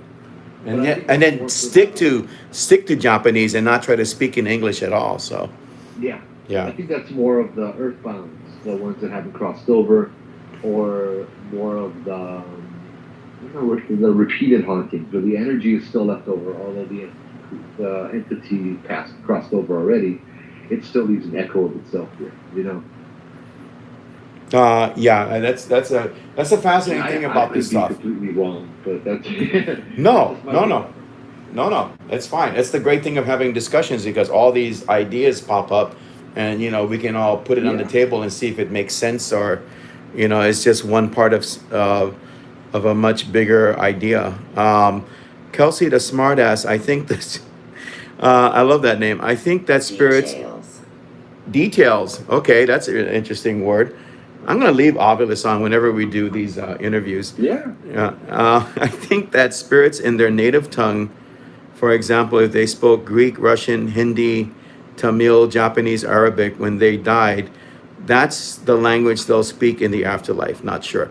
Again, that's something that could very well be the case. Um, Yeah. If yeah. they want to, definitely, because we know the Hawaiian spirits still speak Hawaiian, you know. No. Yeah. True. Absolutely true. But then again, Madame Pele speaks English, and she asks you for a ride, right? Yeah, she does, and she's a ancient spirit. Yeah. Um, no, I mean, it's always for the longest time been a case of ghosts, earthbound and otherwise, somehow sharing the world with us. And some of the more earliest ghost stories come from the Greek culture. It does. Some of the very earliest ghost stories comes from that. I would be amazed, absolutely amazed, if one day, for some reason, you know how you see these cave drawings in a cave, that there's a picture of men running away from a ghost. That would be fascinating if I saw something, because that would just go even further. And I'm sure back in those days when people gathered around fires, they talked about ghosts and things that were out there. And I don't think in that sense that we've actually progressed much further than that, because in today's world you see people sitting around campfires and still talking about ghosts and everything as well. Let's see what's Wars. wars. Okay, thank you. Let's see. Brad is saying to us, spirit speaking with telepathy or saying can read your mind and thoughts. It just said telepathy on my Ovilus just a while ago. Jamie saying, Kelsey, I agree if they're earthbound, like Joel was saying, I don't hear other entities with words when they communicate, but that's just the way I pick up on them. Yeah, I know what you mean. I'm the same way. When I pick up on them, it's more of an tension that I hear in my head. It's not actual words, Mm-hmm. It's more of like, it's wondering what I'm doing here, not I just heard something, ask me what am I doing here. It's wondering what I'm doing here kind of thing. That kind of feeling. What was that question? Well, I just heard the one you just asked. Which one? Oh, hello. I think Brad just asked. Spirit speaking with telepathy or say can read your mind and thoughts. Yeah, like I said, that popped up. That popped up on my Ovilus, so I believe they do. From my experience, ghosts, no. Ghosts, no, they can't read your mind. Well, most of them can't. You can't do one for everything. There's only been one entity that was able to read my mind. That wasn't good, and that was a Hawaiian god. Mm-hmm. You know that story, right? Mm-hmm.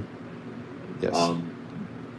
But a lot of other things will try to read me, but not my thoughts. Because when I feel like I'm being read in my head, I start saying something stupid like pink unicorns, that kind of stuff. So you're gonna read my mind. You're gonna be like, what the hell is going on in this mind? Dude, if you start getting followed, mind, go ahead. Tell me what am I thinking right now. If you start seeing pink unicorns, it's time to just give it up. But scare away the demons, bro. Or just make you so happy you don't know what to do with yourself. No, I mean that's a very good point. Again, I think everyone approaches this subject matter in their own way, like what Brad was saying that he experienced them. Kill. Thank you for the nice word. Thank you for the word kill. I think people experience things in their own ways. Some people will have experiences with ghosts as children, like myself. I know Joe has. Brad has probably had his experiences as well. And then it's just some people may not even had not even one encounter, but it's just something that's embedded in our DNA. I mean, I've said this before. We talk about the legends and myths of vampires and werewolves and everything else, and in a way there's a human element to it, but there is no closer thing that is connected to us at all. And all of these stories and ideas, and Joe was talking about stories earlier too, than a ghost. The subject is about something that is very personal, and something that we're always thinking about. What happens when we draw our last breath? Where do we go from there? And how are we remade, or are we still the same in some way, shape, or form? And so it's going to be the closest thing to us, and I think that's why we are all here talking about it. Carla, okay, that's interesting. Oh, Brad lives in a haunted house. He still has experiences. Brad, get a hold of me, my friend. Cool. And I'll give you my contact info later on, and also Joe's. Carla says, my mama in her dementia sees spirits all day, every day. They are real to her, so I feel maybe they are all loved ones. Her parents, sister, my dad, many friends. I feel they comfort her. That's a very interesting thing because even people without dementia, and I'm sure Joe could chime in on that, people that are getting close to, reaching the end of this life, start to experience spirits in general. What do you think about that, Joe? Yep. In fact, it reminded me of one of the interesting things I heard. I never witnessed it, but my parents both told me. My uncle Alika. When my uncle Alika passed away, that's my dad's older brother. When Uncle Alika passed on, they were in the hospital with him. He, lying down in bed unconscious, he all of a sudden changed and looked like his oldest brother, my Uncle Bobby. Whoa. To the point where my mom and dad are looking down at him and being like, the hell? It looks like Bobby. Like, nah. And then he changes again to his father, my grandpa Kimo. Right? And then my dad's like, now he looks like Kimo, Now he looks like Dad. What the hell's going on? And then Uncle Lika had passed by then, So that stuff is that's really interesting how, he actually took on the physical features of my grandfather who had passed and my Uncle Bobby who had passed, which let my parents know that Uncle Bobby and my grandpa were there with him while he was passing, Interesting. What I missed something about what Brad said earlier. Not to skip a beat with what you're saying. Brad said ghost spirits go off of vibe, body, language, and fear. Brad, if you could bring a little bit more clarity to that. But I think what you're saying is that's how they pick up on us and how to react to us. Is that what you're saying? Because I believe that's definitely something that they can do. So I mean, guaranteed. 100%. Yeah, 100%. I believe that it's a way to get our attention. I believe that spirits are just as different as people. So we talked about the other week, the weakest link. They know if you're the more scared one. They know if you're the one that's questioning. They know if you're the one that, they know if you're the easier target. I mean, God, after 4 years of doing the ghost tours, I knew who was the scared person in the group. Without even, in the pitch black, without even seeing people or faces, I knew which direction the fear was coming from. You could feel that energy. Me as a mortal, in my own personal physical body, I could feel that energy. And depending on how scared people would get, I'd tone the story down, or I'd tell a funny story, or if they weren't scared enough, I'd tell a scarier story. I'd play it off like that kind of thing. But and if I can feel it, guarantee the ghosts can feel it. They don't see with their eyes. And even if they did, you can't see nothing in the pitch black, right? That's true. And I believe that in some ways, somehow in the it's possible as as this world gets into these really incredible circumstances that there might be new things that open up with the other side. And matter of fact, some of this stuff has been going on for a very long time.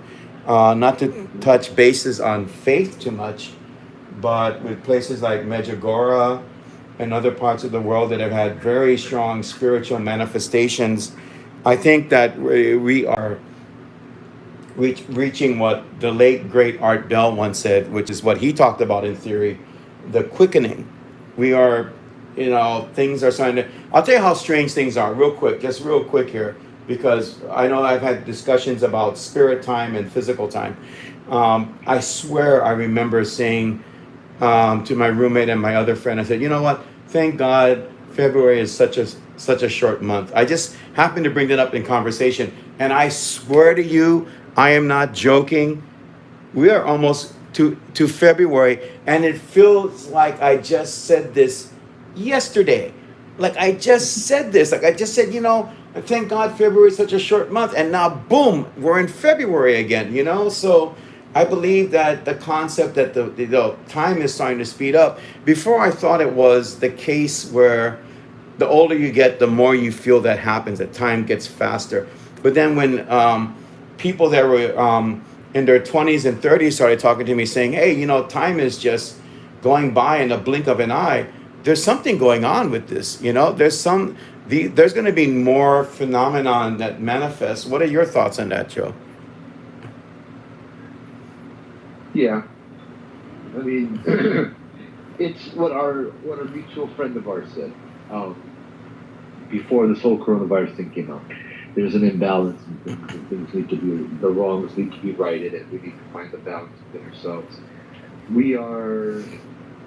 The vibe of the universe is off because of all. My take on that is the energy of the universe is off because of all the greed, because of all the bad, because of all the selfishness, all of that. It's probably the worst it's ever been, I would say. But I mean, I could be wrong, and it may be just being drama and dramatic. But it's gotten to the point now where we are affecting not only ourselves and the earth, but we're affecting everything else because our vibrations are so messed up. We're messing with the rest of the universe, right? Mm-hmm. And so, yeah, until this is righted, it's going to continue to be all messed up.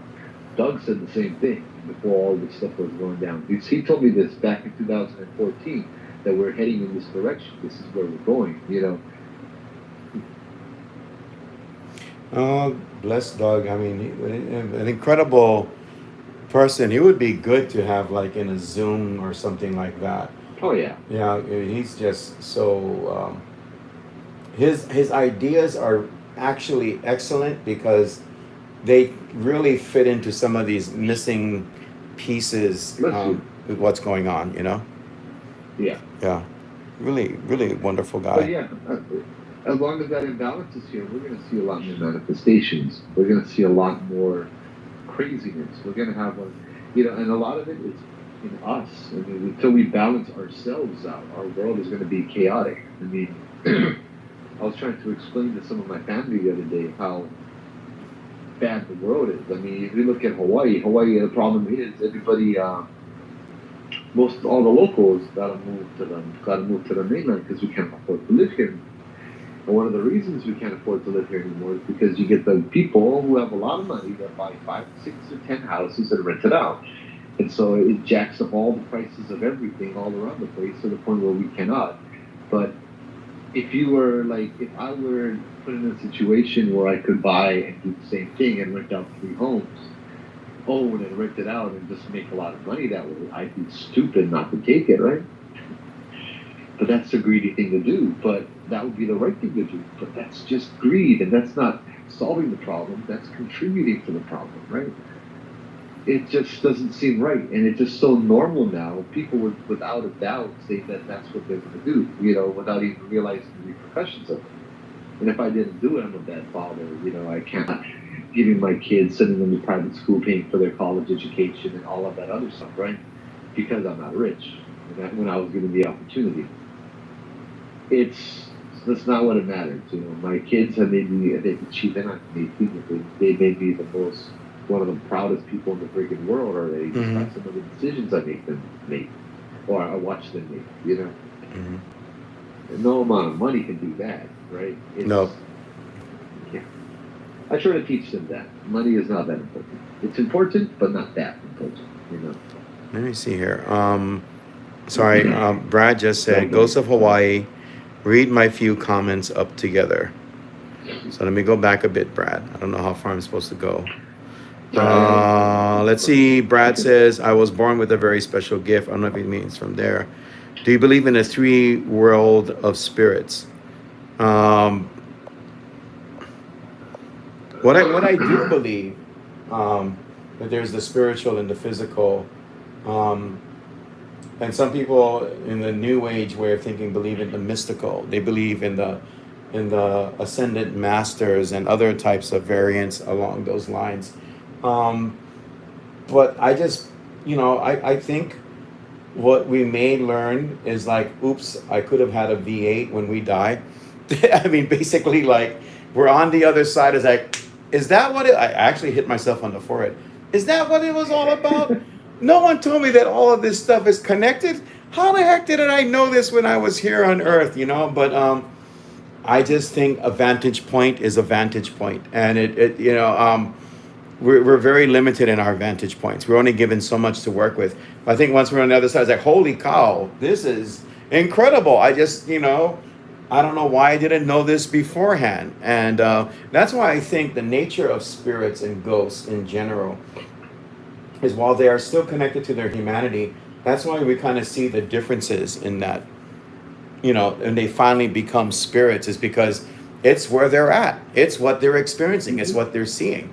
And I'm not saying that that's that's the answer right there with what I just said, but I think that that is a possibility that somehow it's all There's connected. I'm sorry. Go ahead, no Joe. one answer.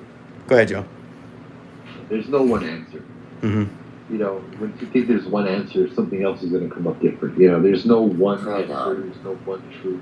There's no one answer to why are we here. Everybody has a different reason. My reason might be the same as yours, but not the same as Brad's, right? Hmm. Everybody is different. That's the beauty of it. Yeah, that's very true. I just hope that once we get, because we are, whether or not we realize it, we're in all in this slingshot, and someone's pulling it back. It's like, I'm just gonna let it go and see where you folks land. I think we're getting That's to that exactly what I was thinking. point. We all just along for the ride. That's all it is. Let's see where it goes. You know what I mean? Yeah, it's gotten to that point already, and overall, and I guess it gets kind of full circle and everything, because again, just going back to the political a little bit, when I was watching our president speak today, I got rather emotional about it.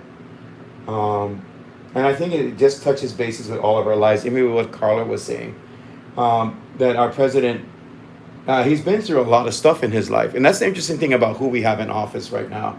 The loss of his wife and I think it was his daughter, and then his son.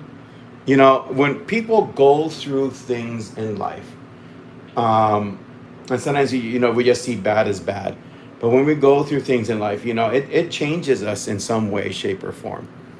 It really truly does. And I believe we're all going to be changed even more so as time goes on. And yes, the giant spaghetti monster is pulling the slingshot. That's true, Kelsey. And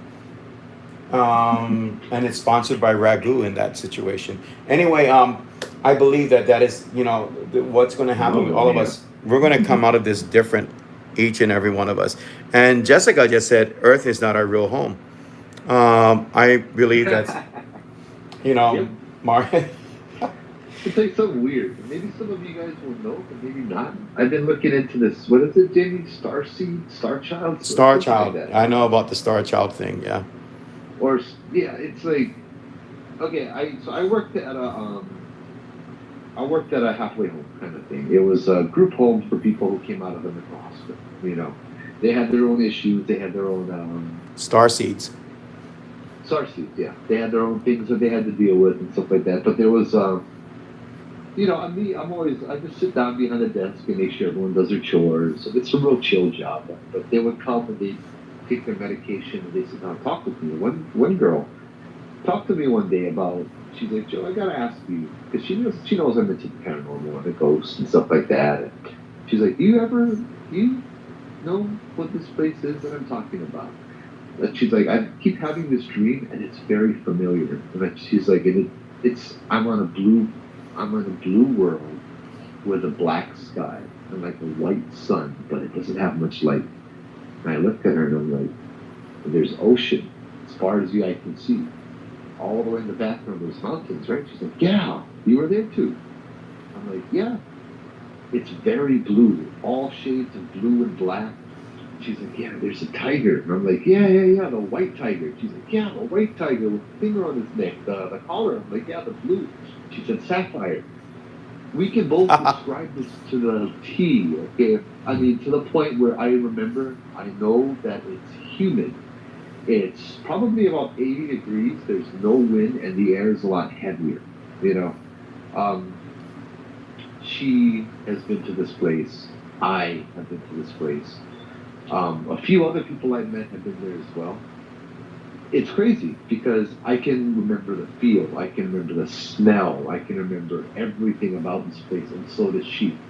This is, I don't know if anybody else out there listening can remember this as well, but you said we're not from Earth. That's exactly it. This is supposed to be another galaxy or another star system or something like that where we originally come from. And we just happen to come to Earth to live out this life before we go back, maybe. You know, that's how I understood the Starseed theory kind of thing. And other people recall different realities and different worlds. Apparently, my world has a dying sun because it's white. The sun is white and very weak, but still enough to have life on the planet. Remember this big tree with lights in the middle, and the water is always very very shallow, and there's mermaids. Weird, yeah. I like the mermaids part because I just think it's cool. But no, I understand what you're saying. Absolutely, I absolutely do. And like I said, there's just something, I think when we're going to finally learn what we need to learn is when we remove the fence and we're all okay with where we're at. When we, until we reach that day, and who knows when that will be, and we can all hold hands and sing the Age of Aquarius song. But until Kumbaya. Kumbaya, and till we reach that point, it's what's interesting is it's just the ideas and such because I think we may have that thread in all of us that brings us together. That there's just something like what you're talking about where, it's out there, and we're giving maybe like what I used to describe it as being is that we all see a snippet of the grand spiritual design. We all have a snippet to look at, and when we have these conversations, sometimes we can put some of that stuff together. Let's see what's being said. Depends on where you came from spiritually. You mean as to where we're supposed to be? Okay. I agree. Hardship does change a person. It really does, man. I mean, we are. Phew, if we're not changed in some way, shape, or form, I think we would really be.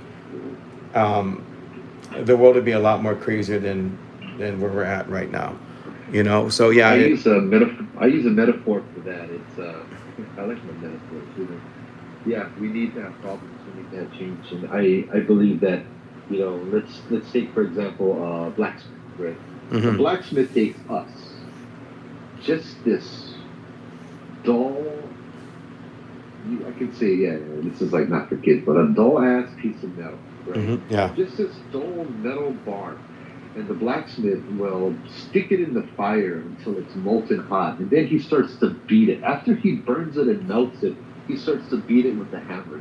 And he does this over the course of hours and hours and hours and hours. We're that metal bar. We become a sword. The more he hits it, the more pain we go through, the more we go into the fire, the more we get beaten, the more refined we become, right?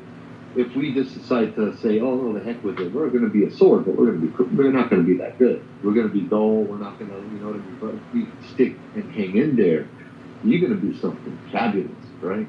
It's those beatings, it's those lessons, it's the burning, it's the melting, it's the bashing, it's the hammering. That's what forges us. That's what makes us into who we are. It's not how you're born. It's not, everybody starts off the same, but it's how much you're willing to endure and you can endure, right? Yeah. What do you think about that? I believe that that's very true. I believe that this is not the first time we've gone through what we've gone through. Of course, the big concept or idea that's been going on, but it's definitely firmly embedded in reality. Is that this pandemic is like a once in 100-year thing. So we've been there before, and of course, before that pandemic or challenge, you can talk about bubonic plagues and what happened in Hawaii with smallpox. This is not the first time that we have been challenged as a people, overall. And like you said, we're in that forge that you're speaking of right now with what is going on in the world. But I believe every set of circumstance has its own Yes, but you got to be careful. uniqueness. Who Yeah, are you being forged by? Is the that's question. that's very very true, and I like that. And I think we all need to start doing some really serious consideration with ourselves as people, and again, if we don't come together the way we should, I'm not quoting the Beatles when I say that. If we don't come together, then it's going to get really crazy out there. People are going to go out and do stupid stuff, and it's just going to make things worse and worse, well, with the virus at least. Let's see. Brad wants to be on the show. Brad, when I give out my information, contact me, and we can set it up and see, when we can schedule you for a show. Aloha says we all experience life differently. If there was one universal answer and we were meant to know it, we would have been born with that knowledge. So very, very true. Yeah, Um, you wouldn't have free will. yeah, it's very, very true. And we're meant to experience things. Some of us are going to go through it a lot worse than others. I honestly, when I bared my soul on YouTube months ago about my practical demonic possession, it's not like you go through these experiences and you're just like okay afterwards. Sometimes it comes back really, really terrible and bad. And I feel myself, I'm going to just bare myself a little bit here again. I feel myself on the point of possession. This stuff doesn't just snap of the finger and you're all okay again and you're walking through a field of daisies and sharing good vibes with everybody. It doesn't work that way at all. But some of us won't be as bad. But the important thing is, again, what I said before, we can't deviate from it anymore. We have got to find that common ground. We are going to mess up in a big, spectacular way if we are that damn stubborn.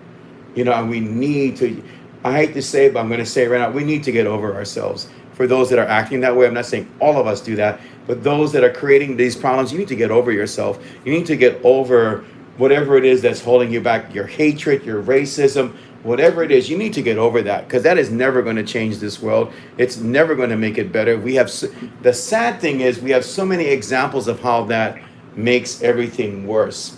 Unfortunately, we have people that are toxic and embrace that and will drink from that Kool-Aid, Mhm. which is really sad. We need those people to show us how to not act. That's another good point too. We need those people so we can see. We don't know, that they, we don't. We need to see people making the wrong decisions to make sure that we don't. To help us enhance it's it. all in our. I mean, it's Enhance all the good. outward. We got to Mhm. look inward because these people are always. This is a constant. It's always been a constant throughout the history of the world. We've always had people making bad decisions and being dumbasses and scheming from each other and hating each other and doing all of this stuff. But that is one of the things that help us become who we are, right? Right. Absolutely. I totally agree with that. Kelsey, the smartass, says, I remember you going live talking about your demonic possession. It seemed like it messed you up. Let me tell you about demonic possession.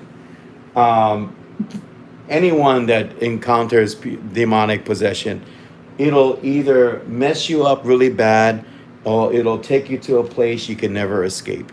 There's no middle gray area to it. And yeah, this is just like being out in a bad snowstorm and saying, I won't get frostbite. It's the same type of thinking, if you're in these situations and such like that. I mean, that's just it. You're messed up by it. And I'm not saying that I'm all groovy and I'm giving you peace signs and I want to give you all a group hug. No, I don't.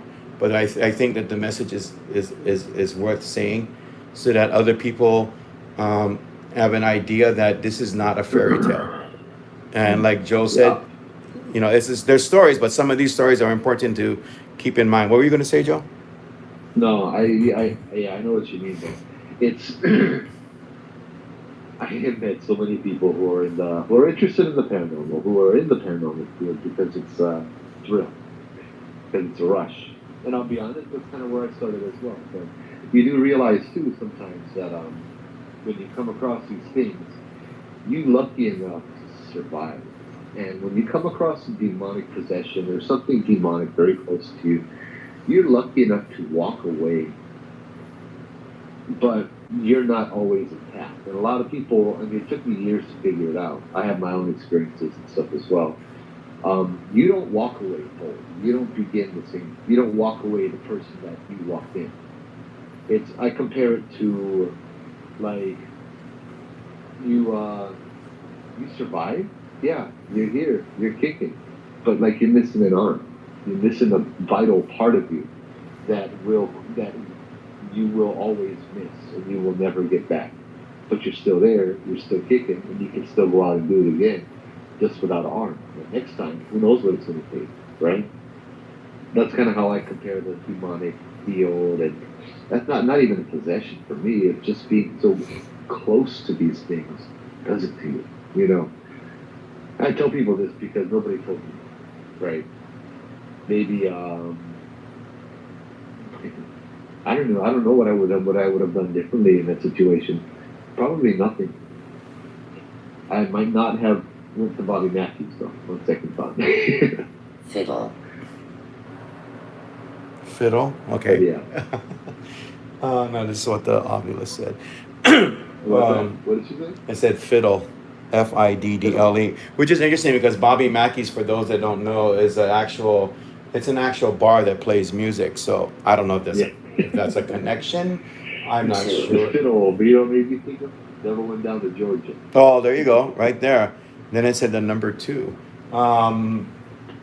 But yeah, I mean, I think that it's also the case of spirits are like demons and stuff are almost like hackers in a way. And I believe that they can affect us in different degrees, variables. It's just like a hacker can go into like multiple bank accounts, right? I know that this has happened to people in the past. They break into a system, people's financial records, and what they do literally is, instead of taking all of your money from one person, they take a little bit from each account. Like they just basically just take like a few cents here and there. But if you do it to like, so many people, I mean, that's a lot of profit to be made from that. So, some people are going to be affected very much so profoundly, but then there's these other people as well that could be affected by demonic spirits and such, but it's not affecting them in the same way. You don't get hit hard, it just finds a different way to affect you. And that's why I believe that we need to be very, at least hopefully open-minded about this stuff and what affects us. Yeah, that's what I believe. I'm going to switch my phone up. I gotta put on the charger for a minute. No problem. Go ahead and do what you're doing. Jamie, well, let's see. Hello there, my friend. I'll just call you Kid. Bobby Mackey's, yes, that's what we're talking about. Was shown on Ghost Adventures, yes. And Jamie was thinking the same thing with the fiddle, but Joe beat me to it. Yeah, definitely. Yeah, that's very true. And so, here we are in Shepherd. Shepherd. It said shepherd, Oh. which is interesting because that's a biblical context for Christ. And again, I love having this thing on. I don't know why. It just once in a while it freaks me out. It's not as bad as having me and Joe and such. We've had some terrifying spirit boxes. I think the most classic one to date, for me at least, is when we all gathered at 13 Turns, and that thing went off. It just went batshit crazy. Excuse the language. Cool. Yeah, we had the eyes in the bushes and the guy walking around behind us. Yeah, the freaking that spirit box went nuts. So no matter how much there are, there's always your guardians, yeah. We're always safe. To me, I'd rather have fun and learn. Yeah, I can see that as being very important as well. It's an exercise to my faith. That's kind of how I see it. When these things come up, when they creep up, and when they come close, it's like, okay, so I'm like, oh, I got this bubble around me. They're fine. They're not going to come into this bubble because I'm protected. And then all of a sudden, it's my ear. I'm like, Fricka. Okay, Michael. why did you let him come in and click my ear? It's my faith. My faith is that okay, I got through the bubble. That's because my guardian, Michael the Archangel, allowed him into the bubble to tell me something. There you go. That kind of stuff. Brad Craig says, about 2 years ago, I was forced physically down a flight of stairs by a demonic demon and never returned to the house ever again. Um, and isn't that the terrible thing about this whole situation with the dark forces that are out there? I try to keep the show balanced with different guests that I know Kuhao did fantastic shows for this channel where we talk about the light and the importance of the light. But I also try to keep a yin and yang and a balance, and talk about the reality of the other side. So when you talk about stuff like that, yeah, it's, demons and such, they don't just always get into your head and mess with you that way. They're very much able to do physical things. I believe, and I truly believe this in my heart, absolutely, 100%, that some of this, Drag. if not all of them, I'm already good. some of them, some of these experiences with poltergeist activity is definitely demonic in nature. Definitely. I really truly believe that. There was this video talking about YouTube as I think it was called Demons, Ghosts, and Angels or Spirits. And it was a video that I saw many years ago. And they showed some crazy. That's the only. I have to look it up. I will actually do that after this show. That's the only YouTube video that I saw that was really damn scary. Super, super scary. They showed, one of the things they showed was a Ouija board. What happened after the Ouija board gathering was done. And they left the camera running. And some crazy ass poltergeist, spooky stuff happened. No joke. Really, really scary.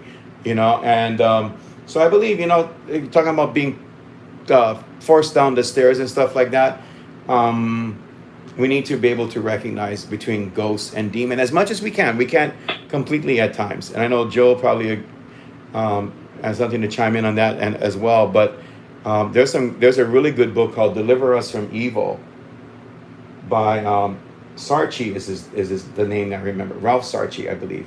Ralph Sarchi, yeah, I know. Yeah. Oh, bro, his book is so great. Such a great book. He goes into these places that are haunted and finds a way to see, what is a haunting by a human ghost and what is haunted by a demon. Very interesting. The book is really good. I recommend that to anyone that's looking at that. Huh? Well, he's a very interesting character. Yeah, extremely. Worked with Father Malachi Martin a lot too. So yeah. Brad, thank you for sharing that. Again, I will be shortly sharing my information, and you can contact me that way, and we will set you up for a show as well. Always interested in hearing other people and what they have to say as well. So I look forward to that. yeah, definitely. Let's see, we have gone on for a little over 2 hours. Joe, we should get out into the field. I know there are things coming up into your life next week. Let me know if you want to do something in the next couple of days. And thank you for being on this show. And also a quick shout out and thank you to our guests. The guests that are you, the audience. You're part of the show too. And tonight, such fantastic questions as always. And I absolutely appreciate all of you contributing to our conversation tonight. Oh, thank you, Aristocat. You're still here. Thank you for hanging out and stuff. So we will be having another show, and I know I'm going to have Joe back again sometime very soon when he has time with his schedule. Jamie, if you're still on, I would like to have you scheduled as well, and I'll contact you on Facebook for that. Brad, I'll give you my information right now, but first, we're going to turn things over to Joe. Joe, give us your contact information and what you're doing with Hawaiian Hauntings and everything else. Go right ahead. I guess the best way to get a hold of me is email. Because you take Joe Punohu and you get two Joe Punohus pop up. Okay. Joseph Punohu, JosepPunohu @gmail.com. Hawaiian Huntings is a group I made in 2014. to be a safe area to tell ghost stories, to have discussions, to learn, to share your mana'o, your wisdom. I mean, we've seen like some people would be like I remember one Easter 2 years ago, somebody had a ghost story. They were like, they drove by a house and saw in the rain this like Japanese lady, I'm sorry, just Poltergeist. staring in Yeah. from the outside of the window. Mm-hmm. And they drove by, saw her in the headlights. She's standing right outside the house kind of property, looking in the house, staring at the house in this old dirty white kimono soaking wet. And they turned around, the lady was gone. They're like, what the heck? There was nobody, it was like there was nobody there. Within seconds, she was gone. And one of the residents posted or commented on the post saying, oh yeah, there's a story about that happened around this house. She used to live in that house. And, you connect the dots. It's really cool. Joe, do me a favor. Keep talking for about a minute or two. I gotta do Silent. something. I'll be right back. So keep talking. Keep talking. So Facebook, Hawaiian Hauntings Facebook group. Only rule we get pretty much is be respectful to each other. Even if you don't agree, don't belittle. Be nice to each other. You see, I love having a group because my moderator tonight, we can moderate that stuff. If you see pareidolia, that's fine. You can state your opinion, and other people state their opinion, but don't go off and tell the person you're stupid, that you're gonna get removed. We kick a lot of trolls out like that. So that's one of the things I like. Tons of stories in that group too. I do a Facebook Live. My phone keeps dying. I do a Facebook Live every Friday or Saturday. Usually Friday. If it's on a Saturday, I'll post it. Every Friday night at 8:30 Hawaii Standard Time on my Facebook, on my page, Joe Punohu, and it's shared to Hawaiian Hauntings and all that stuff too. So you guys welcome to join. When we can go out again, or when I have a phone that works, I can go out and do some investigations for you guys and all that stuff with Ovake and all that too. I don't get to see any of your comments because I'm on the phone. I'm on Skype. I'm not on YouTube. So it was a pleasure having all you guys. We'll just keep chatting until Ovake gets back. I am back. Thank you so much for keeping the audience entertained. Talk about you, Did you mention about that you have products that you are selling right now? And as a matter of fact, they're pretty good. I even have, I don't know if Jamie's still there, but Jamie really created a fantastic thing. You sell different things, right? Like you sell shirts and everything else. Here we go, guys. Check this out. Yeah, we got Hawaiian Hunting shirts. We got sweaters, long sleeve shirts. We got face masks.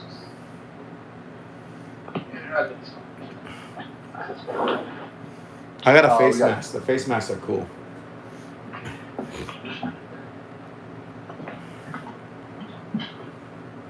Yeah, here it is. We got little tiki face masks. Yeah, those are cool. Hawaiian. My battery keeps going for that. Yeah, and of course a whole different array of coffee cups. I like that one. That one is really cool. How much is that one? I don't know. I forget. It's like what, Jamie? $15, something like that. I don't know. I get them on my page. It's posted to the top. On Hawaiian Hauntings. Yeah, Hawaiian Huntings and Joe Punohu, my page, my community page.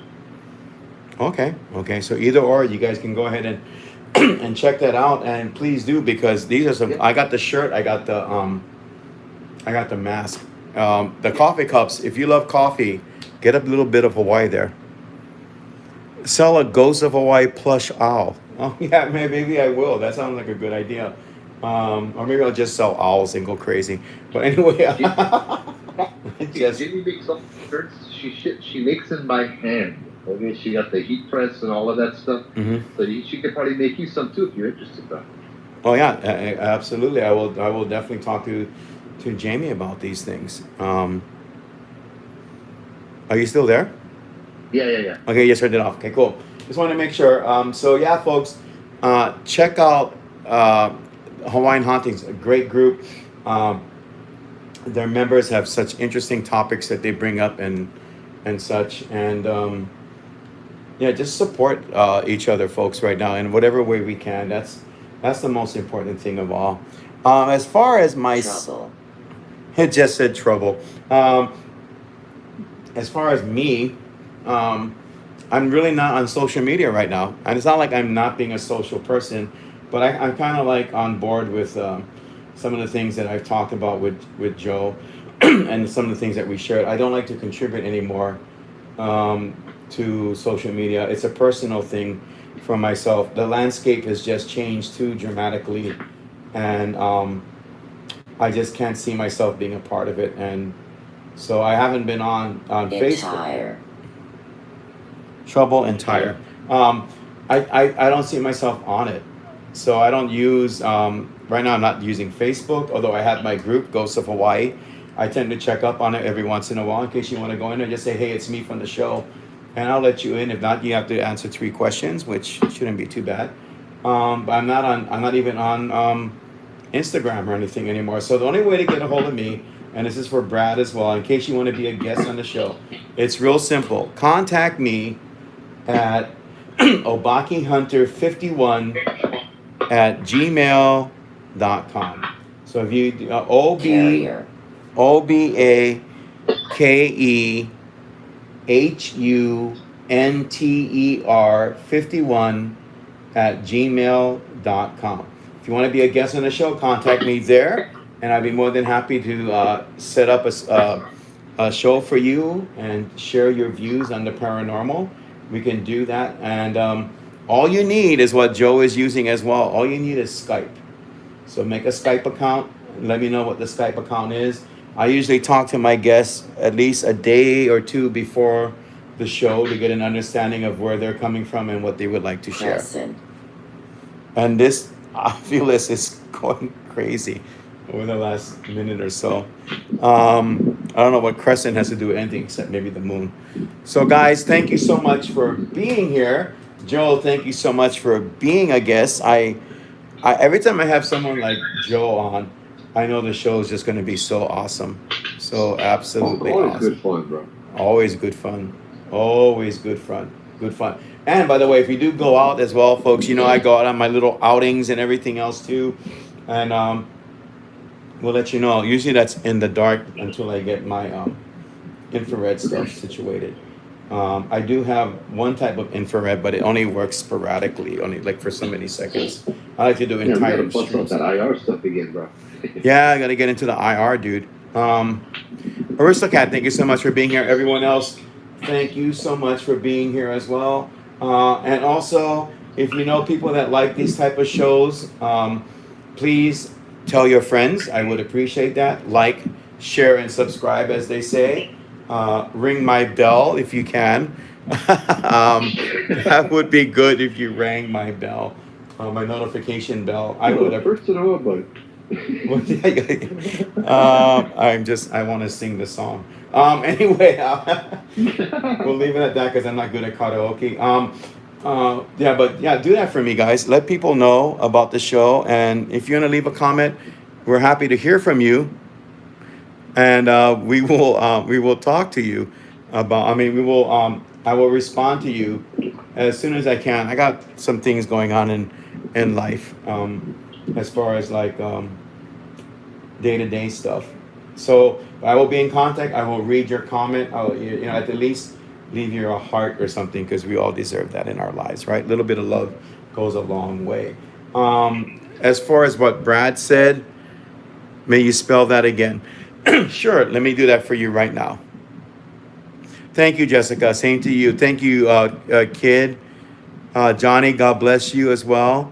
And everyone else that's leaving comments right now. Appreciate you all. Brad, you can reach me at obakihunter51 at gmail.com. Lowercase, all the letters are lowercase and they're all together. O, B as in boy, A, K as in kangaroo, E as in elephant, H, U, N as in nickel, TER 51 at gmail.com. So feel free to hit me up on that, and we will talk, my friend. I really like what you had to share. Still trying to get Aloha and some people to come on, but I guess some people are shy, and I understand that too. So I will be talking to you folks all again soon. I'll probably be out in the field with Joe somewhere, staring at the dark and wondering if someone's staring back. And Joe, thank you again so much for the fantastic conversation. Absolutely love it. Oh yeah. Don't forget to ring his bell, yeah. Yeah, don't forget to ring my bell, okay, guys? Just ring my bell. I don't know. That just popped into my freaking head. That's what happens when you have too much coffee. It just does this to you. It just makes you crazy. I will talk to you all again soon. Thank you so much for being here, Joe. Hang on after the show. I'll talk to you for a little bit after that as well. Okay, everybody, have a very good night. Thank you, Joe. Thank you, Aloha. Thank you, Johnny. Thank you, Jessica. Kelsey, thank you as well. And you stay awesome too. All of you folks stay awesome because we are able to stay awesome. Aristocat, thank you as well. Ghost of Hawaii, I'll say it again. I haven't said it for a while. Totoki, thank you so much as well. Ghost of Hawaii, you're home for a dose of ghosts and also the ability to ring my bell. I had to throw it in once. Thankfully, Ovilus did not respond to that, which is a great thing. Health and love to you too, Johnny. And I will talk to you all later, and I'm sure Ovilus will as well. Take care, folks. Peace out. Love, hope, and peace, and aloha. Take care. Bye-bye.